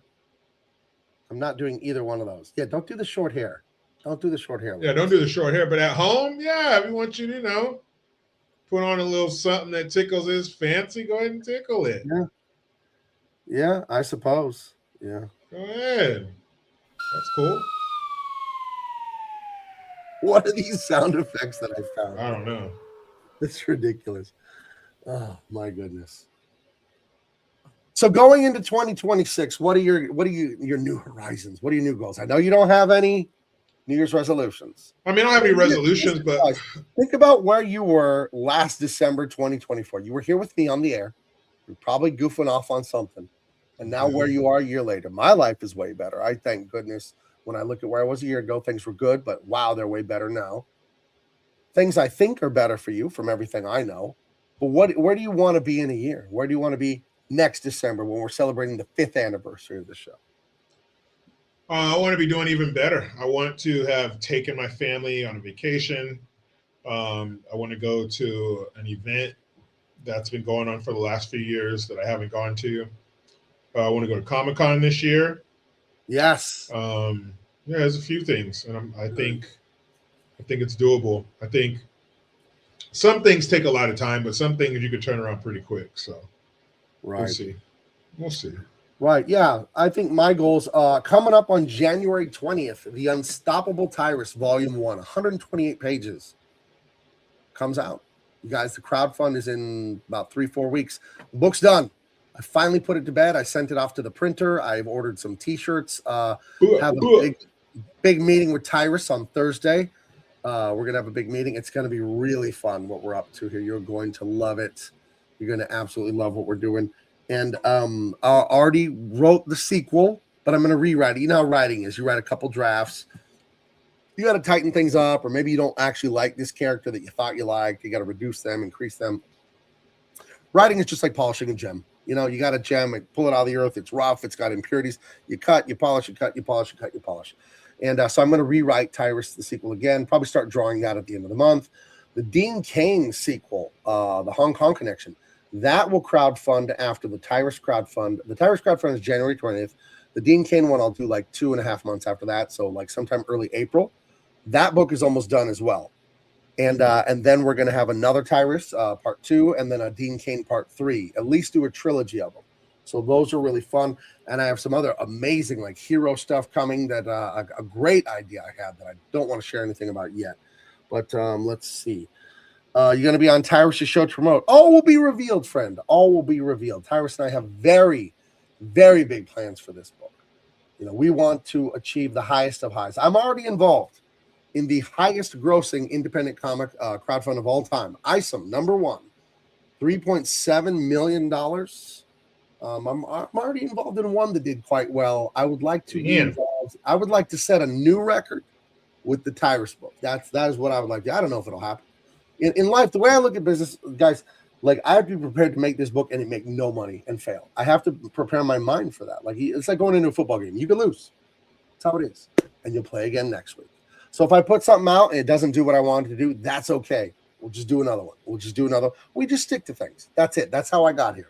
You just stick to it. That's all you do. You just, you know, Jericho, everything you've tried in YouTube, has it all worked? Nope, unfortunately. And then when something failed, you just quit, right? You just start crying and you quit, right? That's why you're who you are? Yeah, once I quit, then all the subscribers just appeared magically. Right. No, you got to keep at that bullshit. Just, you know, it's like BB's off of battleship. Pew, pew, you know, keep moving until you reach your goal and get what you want. Right. So, yeah, so those are my goals. I'll show you real quick. I'm not going to go too deep into it, but let me bust out the Tyrus. I'll show you the print file right here just as a proof that it's done. You know what? I'll open it up. I'll open that print file. You can see this here. I'll show you just a little bit of it. Okay. Now, I sent it to you. Have you finished reading it yet? Not yet. Okay. I shall. It's been a busy week, but I will. Okay. The Unstoppable Tyrus, Volume 1. You Still Believe in Me. I love that name. And for those of you that don't know, that's a Beach Boys song. But it really is thematic with the story. You Still Believe in Me. This is a great story with a lot of heart, man. A lot of action. It is that 80s action movie action, but it's got a lot of heart, this thing. You know, it really is. When Tyrus and I talked about the theme of this book, it was about a guy who had a lot of potential, but man, was he a fuck up. And he screws up everything and messes up everything. And he gets that call to be the hero. And when the shit goes down, is he going to be the guy? Is he finally going to do the right thing? Is he finally going to save the world, save himself, save the people he loves? Or is he just going to be an impulsive idiot yet again? That's what the Unstoppable Tyrus. That's what it's about at its core, is being a man and figuring it out and stop doing stupid things. So I had so much fun working on this. I love the character that Tyrus and I created. It's based on him. But, you know, I write the dialogue and I wrote the story and I really breathe life into him and give him a personality. And don't worry, that page that cuts off there, this is what the printer gets. When that publishes, this half will attach to this half in the book. So don't worry about that. But this is actually what a print file looks like. So, yeah, this is going to be freaking amazing. You're going to love this thing. The Unstoppable Tyrus. I'm not showing you the covers yet. Those will debut in a little while. But, yes, very, very excited. see. Am I going to be on Tyra's show? Oh, I already answered that. Well, Tyra said we're going to do a lot of promotion. You won't not be able to hear about this book. Tyrus is in charge of promoting since he has a much larger platform than me. That's part of the business plan, right? Because what's the point of making a great adventure, a great movie, a great comic, a great song, a great anything if nobody hears about it? And while I appreciate all my followers, I have 9,000, right? I have 9,000 on YouTube. I have 3,000 on Twitter. He has millions and millions of followers. So, we agreed, and from the start, we agreed, yeah, Iris, you promote this thing. I'll promote with you, but you're the guy that has the platform. You can tell everyone about our exciting new adventure, and I have the pedigree as a great comic book creator, an award-winning creator. So there you go. There you go. You got a quality product, and you got a way to promote it. So God willing, I hope it does very well. I started drawing it a week before Christmas last year. That's how long I've been working on that. And I've worked on other projects in the interim. Of course, I worked on Empyrean. I worked on a project I can't tell you guys about. I drew a bunch of stuff for a publisher to come out next July. And I wrote the Cain sequel. I wrote the Cain sequel. It's a lot of work.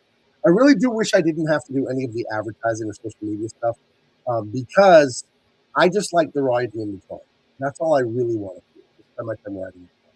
But you want to be the boss. I wanted to have a company, so I got to do all the business type stuff. You get to wear all the hats. Yeah, I got to wear all the hats. But it's awesome, man. So let's see. Matthew loves the Beach Boys. Don't know who Matthew is. Who are we talking about? Matthew Marsden, my good friend. Matthew on Tuesday. She says she's getting her cat fixed for her New Year's resolution. She's 6 months old. Get your cat fixed. I don't know this. I pledge to make my cat not be able to have babies. I am in the minority. I know I'm in the minority, and I know everyone disagrees with me. I don't give a shit. That's the kind of person I am. I don't believe in spaying and neutering your animals. It's unhealthy. The creature was not designed that way. Dude. And it's very important for your hormones and your endocrine system to have your balls. It's very important for your health to have it. Have your sack. So I don't ever spay or neuter my animals. And guess what? They've never gotten out of my yard and gotten some other animal pregnant. So there you go. I don't do it. I don't believe in it. Everyone disagrees with me. Save it. I don't care. I don't believe in doing it. I think it's wrong. So there you go. Trust me, you do not want a cat. Well, trust me, I don't want a cat. I hate cats. Listen, here's how much I hate cats. I hate cats more than I hate seafood. You know how I feel about seafood. Yeah, it's unfortunate. Jericho, I thought of this. My wife was disgusted when I told her this. Would you want to see me do YouTube videos where I eat seafood? And I call the channel Gabe Hates Seafood. And it grosses me out, seafood. But I go and I do oyster shooters. And I'm eating uni. And I'm eating all the disgusting stuff that makes me want to retch. But I do it for the laughs on camera. Is that a good idea or is that a horrible idea? I think it's one of those good bad ideas. I don't know if I want to see you throwing up food, but we blur it out. We put the blur over it, so I don't know. Half that food looks like throw up to me anyway. All that stuff. Oh, it's squid assholes. Oh, yum. I don't think anyone's eating squid assholes, but okay. That'd be tiny. I feel like you could eat a lot of squid assholes. It's like that time I ate a duck. You could load up on those. A couple handfuls of squid assholes. I remember I ordered a duck tongue taco at a restaurant in Las Vegas out of pure curiosity. It takes a lot of tongues to fill a taco. Oh, you thought it was going to be all ground up or something? No, I thought they'd be the little tongues like fried up, and they were. And it was. How do you think it was? You tell me how you think it. I'll tell you how it was. Bunch of little tongues. But how do you think it was? Good, bad, just weird? Like, what do you think? Probably a little weird, but probably. It was disgusting, dude. Like you like French kissing 100 little ducks. Like, you feel these little tongues in the taco. So gross. I have no idea why I ordered that. And you have to make that sound when you eat it too, or they charge you. If you make that sound, it's free. Yeah, I don't know. It was nasty. I'm trying to think of the worst thing I've eaten at a restaurant. The worst thing I've had. I went to a Lions. I don't know if that's outside of the state, but it's a chain called Lions. Like, sit down fucking restaurant, regular shit. and that was the worst. That food was disgusting. Was it just like a diner, like a crappy diner, or what was it? Yeah, a crappy diner, you know, the old fucking outdated decorations and, you know, decor. And it Did it was have that fucking 1990s throw up Pepto Bismol pink and Hunter green? yeah. Like that I was some knew it. beige in there. Yeah, And yeah. then the floral, and yeah, okay. Yeah, it was all bad. Disgusting, bad service. Well, You what can did you have order? both. It was like, you know, burger and fucking onion rings. It was Isn't that easy. isn't that amazing that they could fuck that up? How do you And fuck up a burger and onion rings? bruh, it was fucking terrible. And the service was bad. You can't have both. That's like you can't be an ugly, you can't, if you're a female, you can't be ugly and a bitch. Right. Right? Pick one. You got to be one or the other. So you can't have bad food and bad service. Yeah. But they did. Somehow they found a way to have both, and they nailed it. They When I nailed was the bad service and the bad food perfectly. I went to a Perkins in Greeley, Colorado. Perkins is like if Denny's was worse, and Denny's is awful. Denny's can't get worse. I used to stick up for Denny's. You know, like, oh, you get eggs and bacon and a pancake for like $7 or what. They charge like $15, $16 now for their slop. Yeah, that's a no. Anyway. That's a no. I went to Perkins, brutal, just horrible food. Horrible food. It was just like, what do we do? And again, it's like a burger, and they screw that up somehow. But when I was a little boy, I was in Denver with my mom. I don't know what she was doing that. I was 4 or 5 years old, and we went into I think it was a Church's Chicken. Yeah. And my mom went up to the counter to order the chicken, and she got so grossed out, and we turned around and left before she could even really talk to me. You know what you see, it was? Mom, with a roach? Do you know what she saw? A roach or I a rat? feel bad about this because she wasn't mean about it, but it did gross her out. Like the 2 kids behind the cash register had like insane acne. Oh yeah, no, that'll do it. Just like brutal acne, and my mom's just like, "Let's go." One of their pimples probably popped in the food. Yeah. Oh, I think I've told you this one, but I love this story. It's such an early memory for me. I may have been 4. I might have been like 3.5. We went to McDonald's and had breakfast. And McDonald's breakfast was new in the 80s, right? I think McDonald's breakfast, it was like a brand new thing. All those sausage McMuffins, all those things. Let's see. Character table. I hope I can find it. I think it was the bird or Ronald himself. McDonald character table. Let's see. There was a statue of Ronald McDonald, and he was standing up, and at his waist was like a table. Right, so you're looking right at his pockets, right at his crotch, and there was like a green table, and he's standing there, kids. And we get the muffin, the hash brown or whatever, a little orange juices. I'm 4, maybe, and my brother is a year older. He's 5, and we go over to Ronald's table, and we go to sit down to eat. My mom's still at the counter getting her food and fixing her coffee or whatever. Jericho, my brother takes his tray of food, looks at me and smiles and goes like this and throws it on Ronald. What the fuck? So I'm like, okay. And I just threw mine off. Well, we're gonna. My mom looks at us like, "What are you doing?" And just grabs us and drags us out, and we both got a spanking in the car and went home without any breakfast. Oh yeah, you're getting hooked up. You're getting customer service immediately. So, immediately for that. I'd be so fucking mad. Yeah. So that was that was some. I to this day I wonder why my brother did that. Some things you can't explain, man. Some things like fuck. I don't know why I just did that shit, but I did it. Hold on. And I'm about to pay. I'm gonna find this thing. Ronald McDonald statue table. Come on, it has to exist. Hold on, I gotta find it because it was a table, and you would eat like right at his. Eat right by his sack. Right. Okay. Here's something similar. His crotch. Now this is the talking tree. I don't even know the tree's name. Open image and new tab.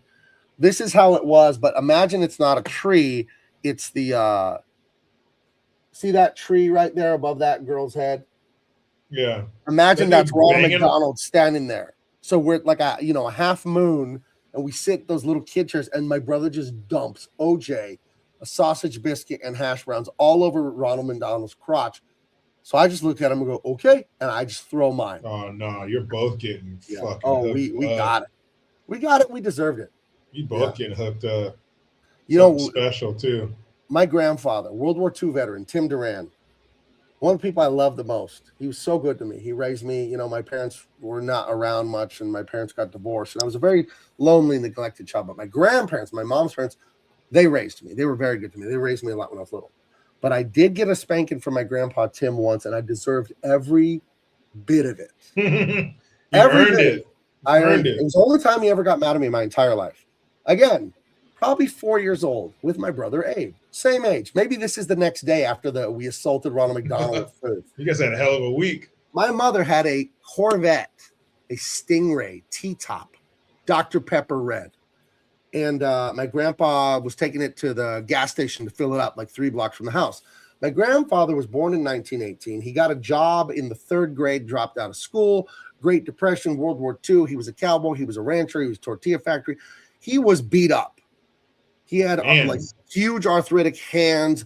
He had a titanium rod like for a femur. He waddled like from his 60s until he died at age 78.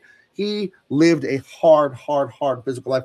Most wonderful, joyous man, but he was in pain just walking.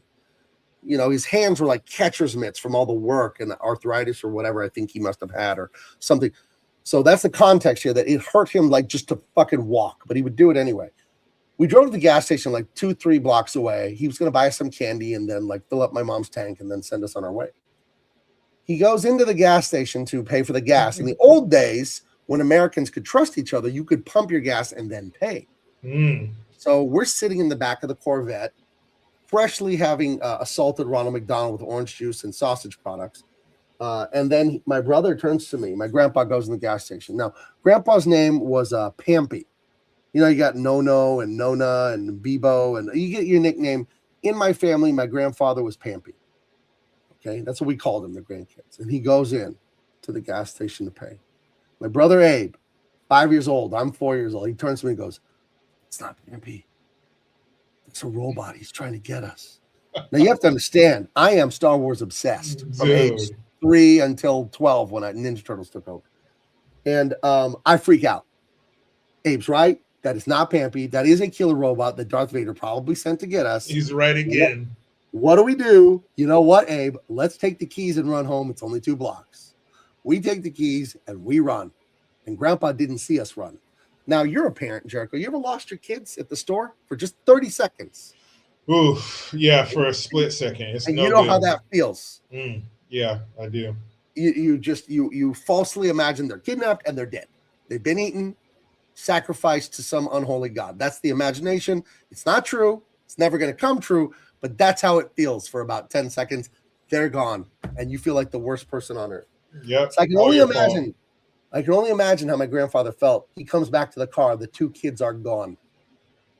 So they've been kidnapped and eaten, surely, is what he thinks. There's no cell phones. There's no nothing. We run home with the keys because my brother had the wherewithal to say, we can't just run from the evil robot Pampy. We must take the keys so he cannot chase us. Oh, my God. So we run home the 2-3 blocks, a 4 and a 5-year-old through the city by cars and all that. And then by the time we get home, we're no longer afraid and we've kind of forgotten what we're doing. We're just playing in the front yard, jumping around, doing this, that, the other.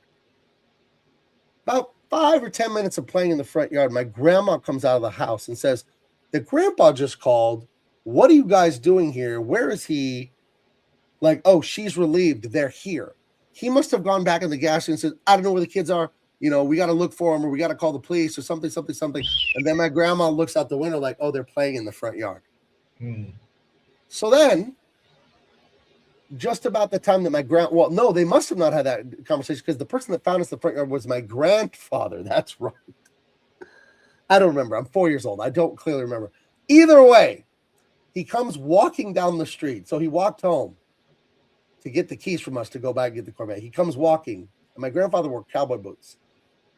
He kicked me in the butt, Jericho, and it hurt. It hurt. Dude, I would have kicked you in your ass too, man. And I deserved it. I deserved that. And it turns out Darth Vader did not send him to kill us, and he was not a robot, which shocked me because I was certain that he was a killer robot.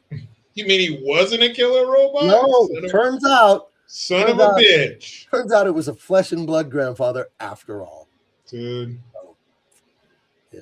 You guys definitely, that was all he, see, your grandpa thought about beating your ass, but like the only thing he could do was just kick you. He wanted to kill you.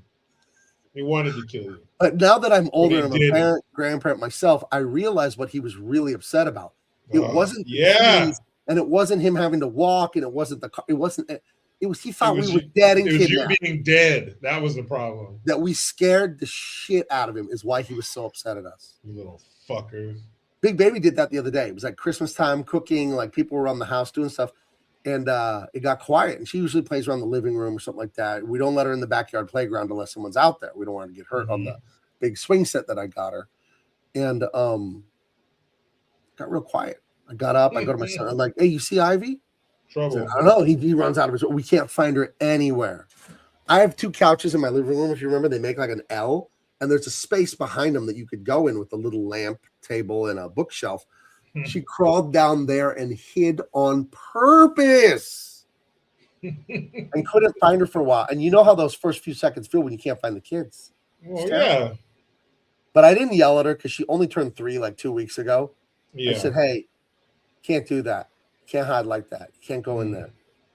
And she thought it was so funny. She's like, "I hide from you." So I was, no. I did not kick her in the butt with a cowboy boot. I did not do that. She wasn't old enough for that. Your kids ever hide from you?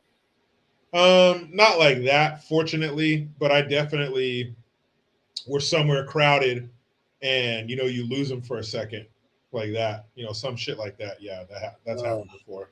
And you're like, and it only takes the blink of an eye for the worst thing in the world to go through your mind. Right.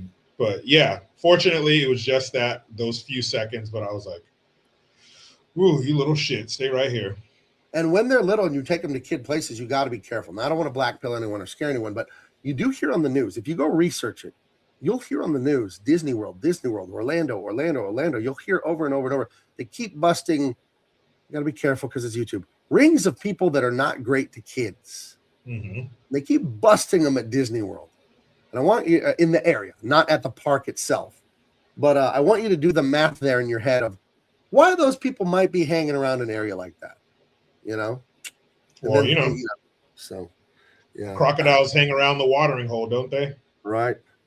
The Whore of 18662. Happy New Year, Gabe and Jericho. May the New Year bring you happiness and success and peace. Jay, hope you dudes keep doing this. Yeah, we're going to keep going.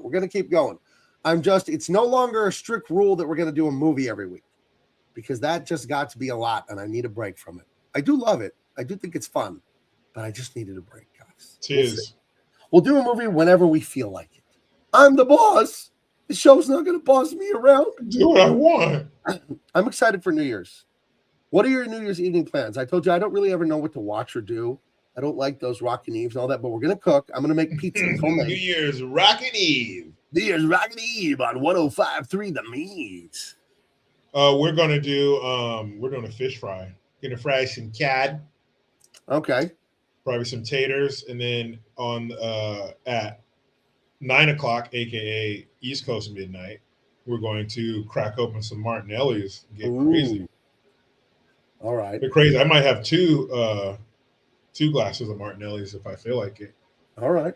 I'm not driving, right? Right. And the kids will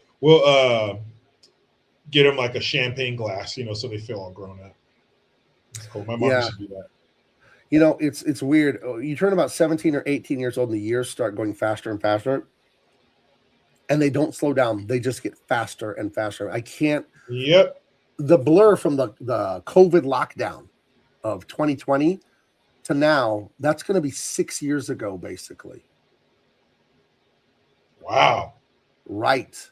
Because it was the beginning of 2020, and we're going to go into 26 here. It seems like time is so compressed. It seems like the Trump era is a new thing. It's like, dude, it's well over a decade old. It's, I don't know. Obama, weirdly to me, Clinton seems like a recent president, and he's not.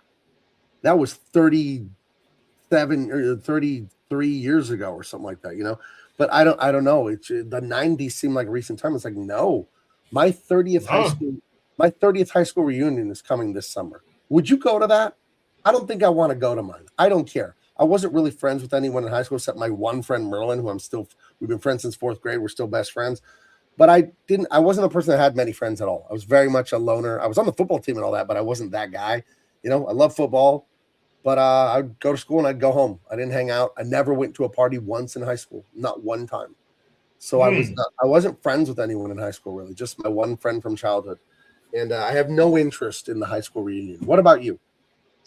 Quite the opposite. I was class clown.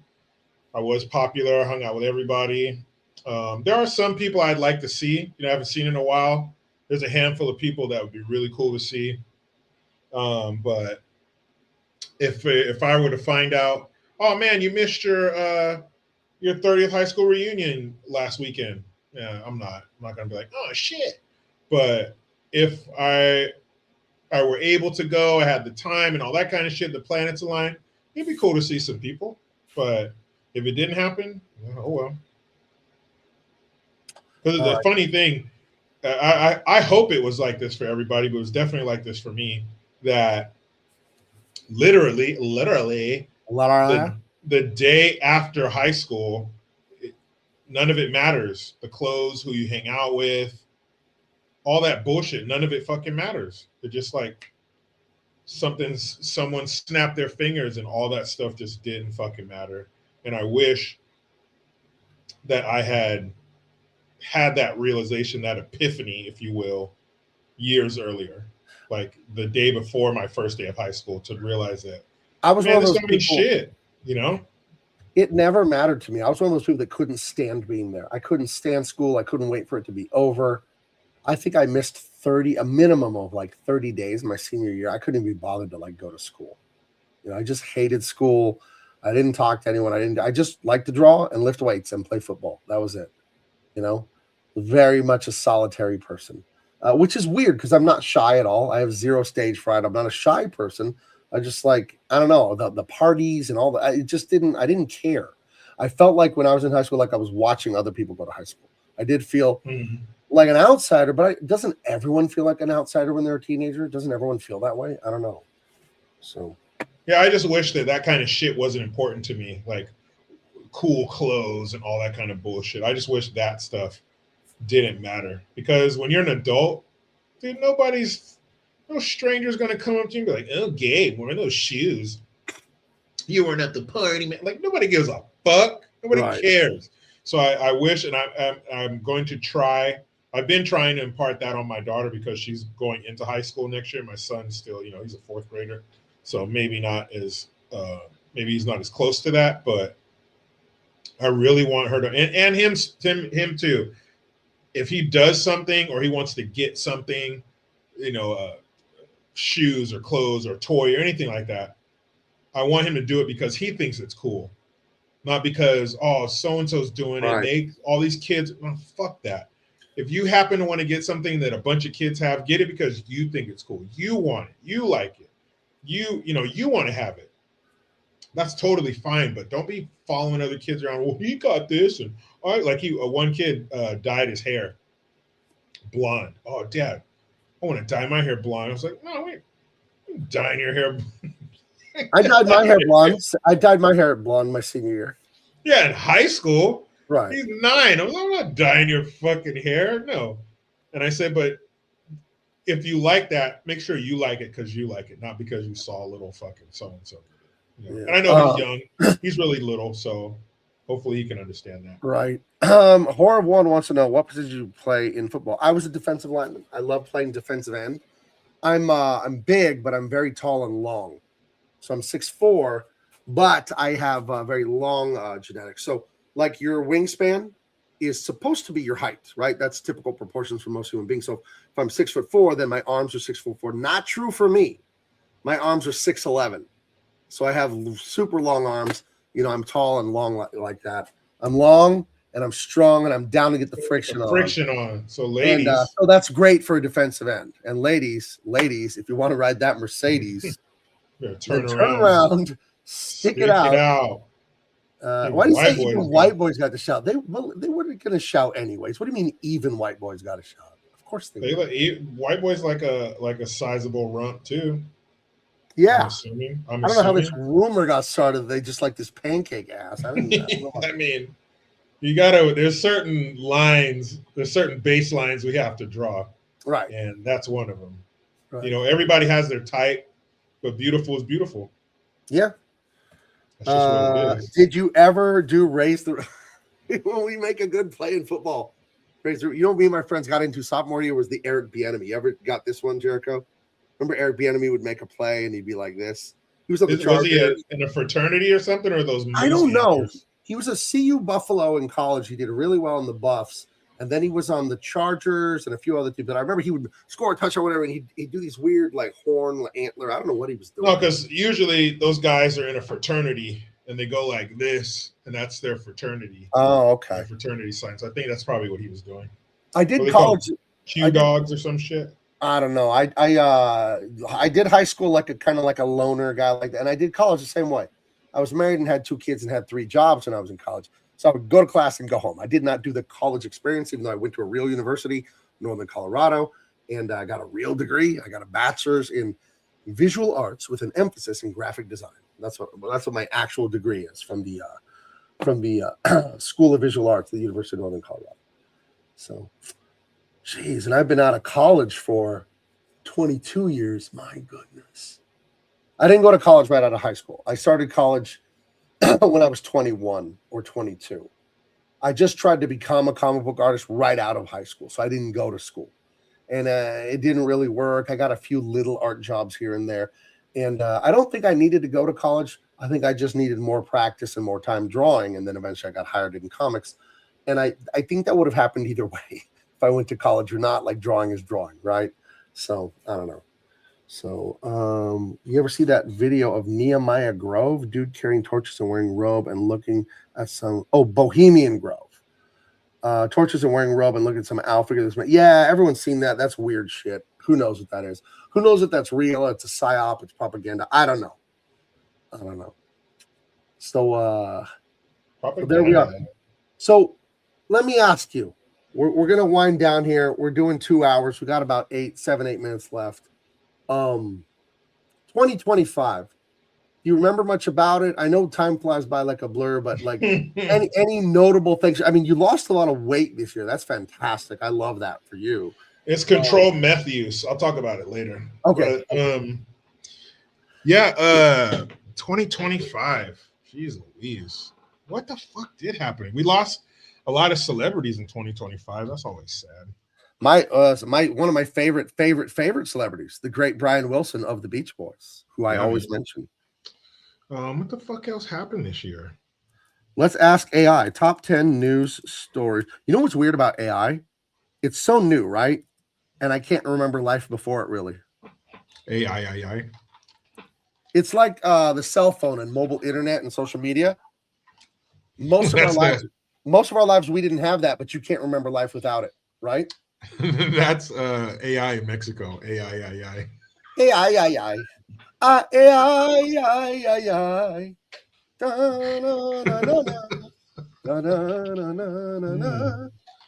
Okay, come on, AI. Tell me.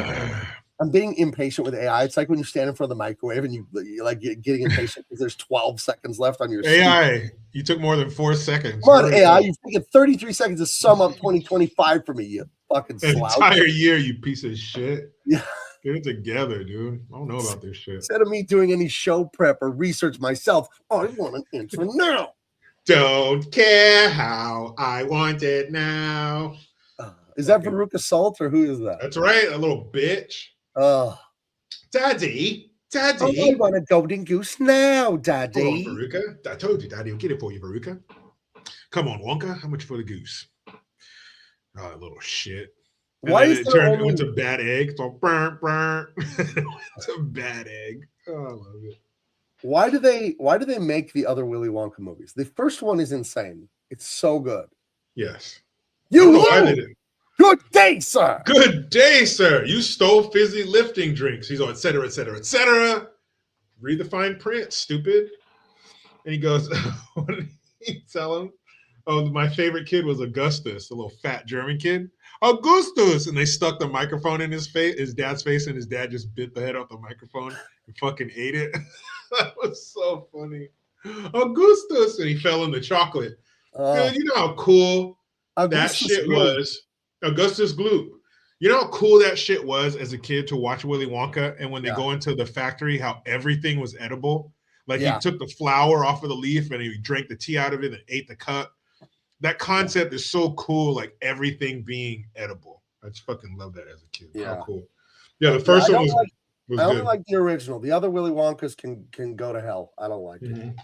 Yeah. Okay, here's your, according to Grok, your top 10 news stories of 2025. Donald Trump's second inauguration and early policies. Remember Doge? Remember we thought that anyone was going to get in trouble or go to prison and stop all the fraud with Doge?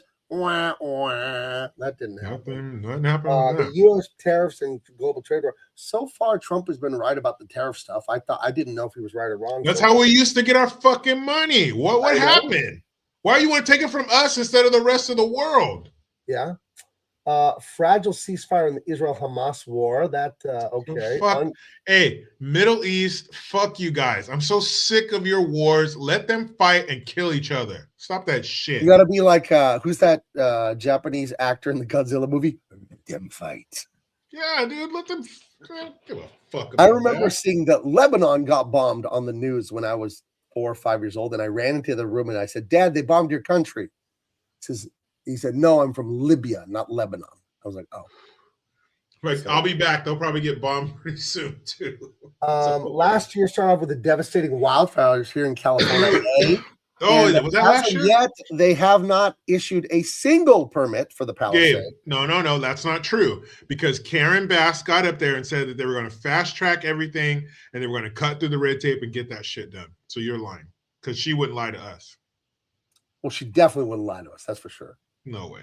Let's see. The boom in AI. We all know that. The Charlie Kirk thing. They're talking about shootings and domestic tragedies. Oh, God. Terrible. New Orleans terror attack. 15 people killed on New Year's Day. I don't even remember. Remember the guy drove his fucking truck down the street? Right. Damn. And then culture entertainment highlights. Taylor Swift's engagement to Travis Kelce, Beyonce's Grammy win. Oh, get out of here. Gives a fuck. A Dodgers World Series. And the deaths of Jane Goodall, Robert Redford, but most importantly, Brian Wilson of the greatest band in the history of the world, the American Mozart, Brian Wilson himself from the Beach Boys, passed away. And of course, the Hulkster died on my birthday, July 24th. I remember getting in my truck, getting ready to drive down to the convention center for the San Diego Comic-Con, which you better come to this year. And I heard the Hulkster died, and that was no bueno. Very sad. Oh, sad. So, yeah. All right. Well, we got one last thing. We got to bring in a guest. It wouldn't be double impact if we didn't end the year this way. Hold on. Where is it? Where is it? Sorry, I'm trying to find it here. Where is my hello? Media assets. Here it is. Okay. We do have one guest that didn't want to come in. Guys, he is an advocate for the Somali daycare, and he just wanted to let us know that it may look bad, but it isn't the fraud you think it is. Barney the dinosaur is here. He's a big advocate for Somali daycare. How you doing, Barn? I'm great. How are you? I'm doing great. Maybe not. I'm doing good, better than ever. So you're on parole. You're in the halfway house now. Or are you back at home? I'm kind of halfway in the halfway house. Okay, halfway in the halfway house. So your resolution for 2026 is to get all the way out of the halfway house and to stay off that powdered sugar, right? You're going to stay off this time? Well, that's what all my loved ones and my parole officer, that's what they want for me in the coming year, but we'll see what we'll see. Okay, well, I'm going to give you the last minute of the show here. You said that the Somalian stuff isn't as bad as it looks. And you said you had a lot of insider knowledge. I want you to explain to me your justification for the luring center and how this is all a big misunderstanding. Look here, people. Coke's not going to bring itself into this country. I got a lot of black market things going on, and those little African fuckers, they work hard for absolutely nothing. You know, in the basement of all those leering centers and all those places where the government money's going, I have sweatshops, I have drug houses going on in there. You have to let me keep the Somalis. Okay. Well, I see your point. I see how it would be your interest, but don't you think that that hurts the greater good? That hurts the culture? Yes, but look at my pockets and my bank account. They're all doing so well. Okay. But aren't you afraid that if this stuff does go on and you know, it's kind of self-perpetuated, that you're going to be lured back into that fast life and you might find yourself inside of a cell again? Hey, listen up, all you fuckers listening to my voice. Barney's not afraid of anything. And remember, like the guy said in that one movie, The Watchmen, I'm not in here with you. You're in here with me. All right, Barney. Well, Happy New Year. Have a safe New Year's Eve. I don't want to hear your name on the news on January 1st. I want you to have a good time. And, you know, you're really important to us. So just please think before you do things, okay? Gabe, you know you're going to hear my name on the news. You should see all the whores and guns I have behind me. Bye-bye. All right. Adios. There he goes, everyone. Barney the dinosaur. Guys. Dude, I'll tell you what, man. Consistency. That's one thing you can say about old Barn. He doesn't seem, and I think he hears the pleas for him to change and for him to stay safe and to stay off the drugs. But you almost have to respect the fact that he has no signs of slowing down, and he's aware of it. He knows it. You can set your watch to it, man. You can set your watch. He is he's about as reliable as they come, you know. But he's like the crazy friend that you have. Like everybody else might be afraid of him, but he's your homie. Like that's your boy. Yeah. You know, like Barney's wild. Somebody's going to get cut. Something's going to happen. He does a lot of questionable stuff, but he's so charismatic. I can't stay mad at him, you know. You can't. You know? come in there, all your Pyrex dishes are dirty because he's been cooking up crack. Right. And he just so what do you want me to do? He didn't run over those people at the bus stop on purpose, dude. Come on. That dog ran at him. Road. He was trying to steer out of the way of that dog. It was an accident. You know, it's funny, no matter what he does, no matter how tragic, how many bodies are strewn about, he just sings the I Love You song, and everybody's like, oh, Barn. And then you run up, and he's so big that you look little, and you just hug his belly, and he hugs you with his little arms. You're like, get out of here. I'll clean this up. Get out of here. Buried in that dinosaur belly of his. Guys, it's a new year. It's a new Double Impact. We're just having fun here. We love you so much. We appreciate you. I've been doing streams for you guys, I think for 4 years now. I think Jericho's probably been here for about 3 with me, or 3.5, or whatever it is. I don't know. Maybe it's 4. I don't know. I have to go back and check. But it's been a great time, and we're going to keep going. We're going to try We're going to do this new format. Tuesdays at 5 p.m. Pacific. Yeah, I'm finally going to let the East Coast people watch it at a reasonable hour. Fine. Fine. Okay. I've been doing it at 7 Pacific, so I could do more stuff. But we're going to try it a little earlier. Tell your friends, hit the like, hit the share. Go to bigmancomics.com. The Unstoppable Tyrus is done. It's coming, guys. We're going to launch that crowdfund on the 20th. You're going to love it. We're going to have a great year this year on this channel. We're going to have a lot of fun. We'll dip back into movies once in a while. There's no rule that says we can't. Jericho, is there anything you need to promote before we get the heck out of here? New merch.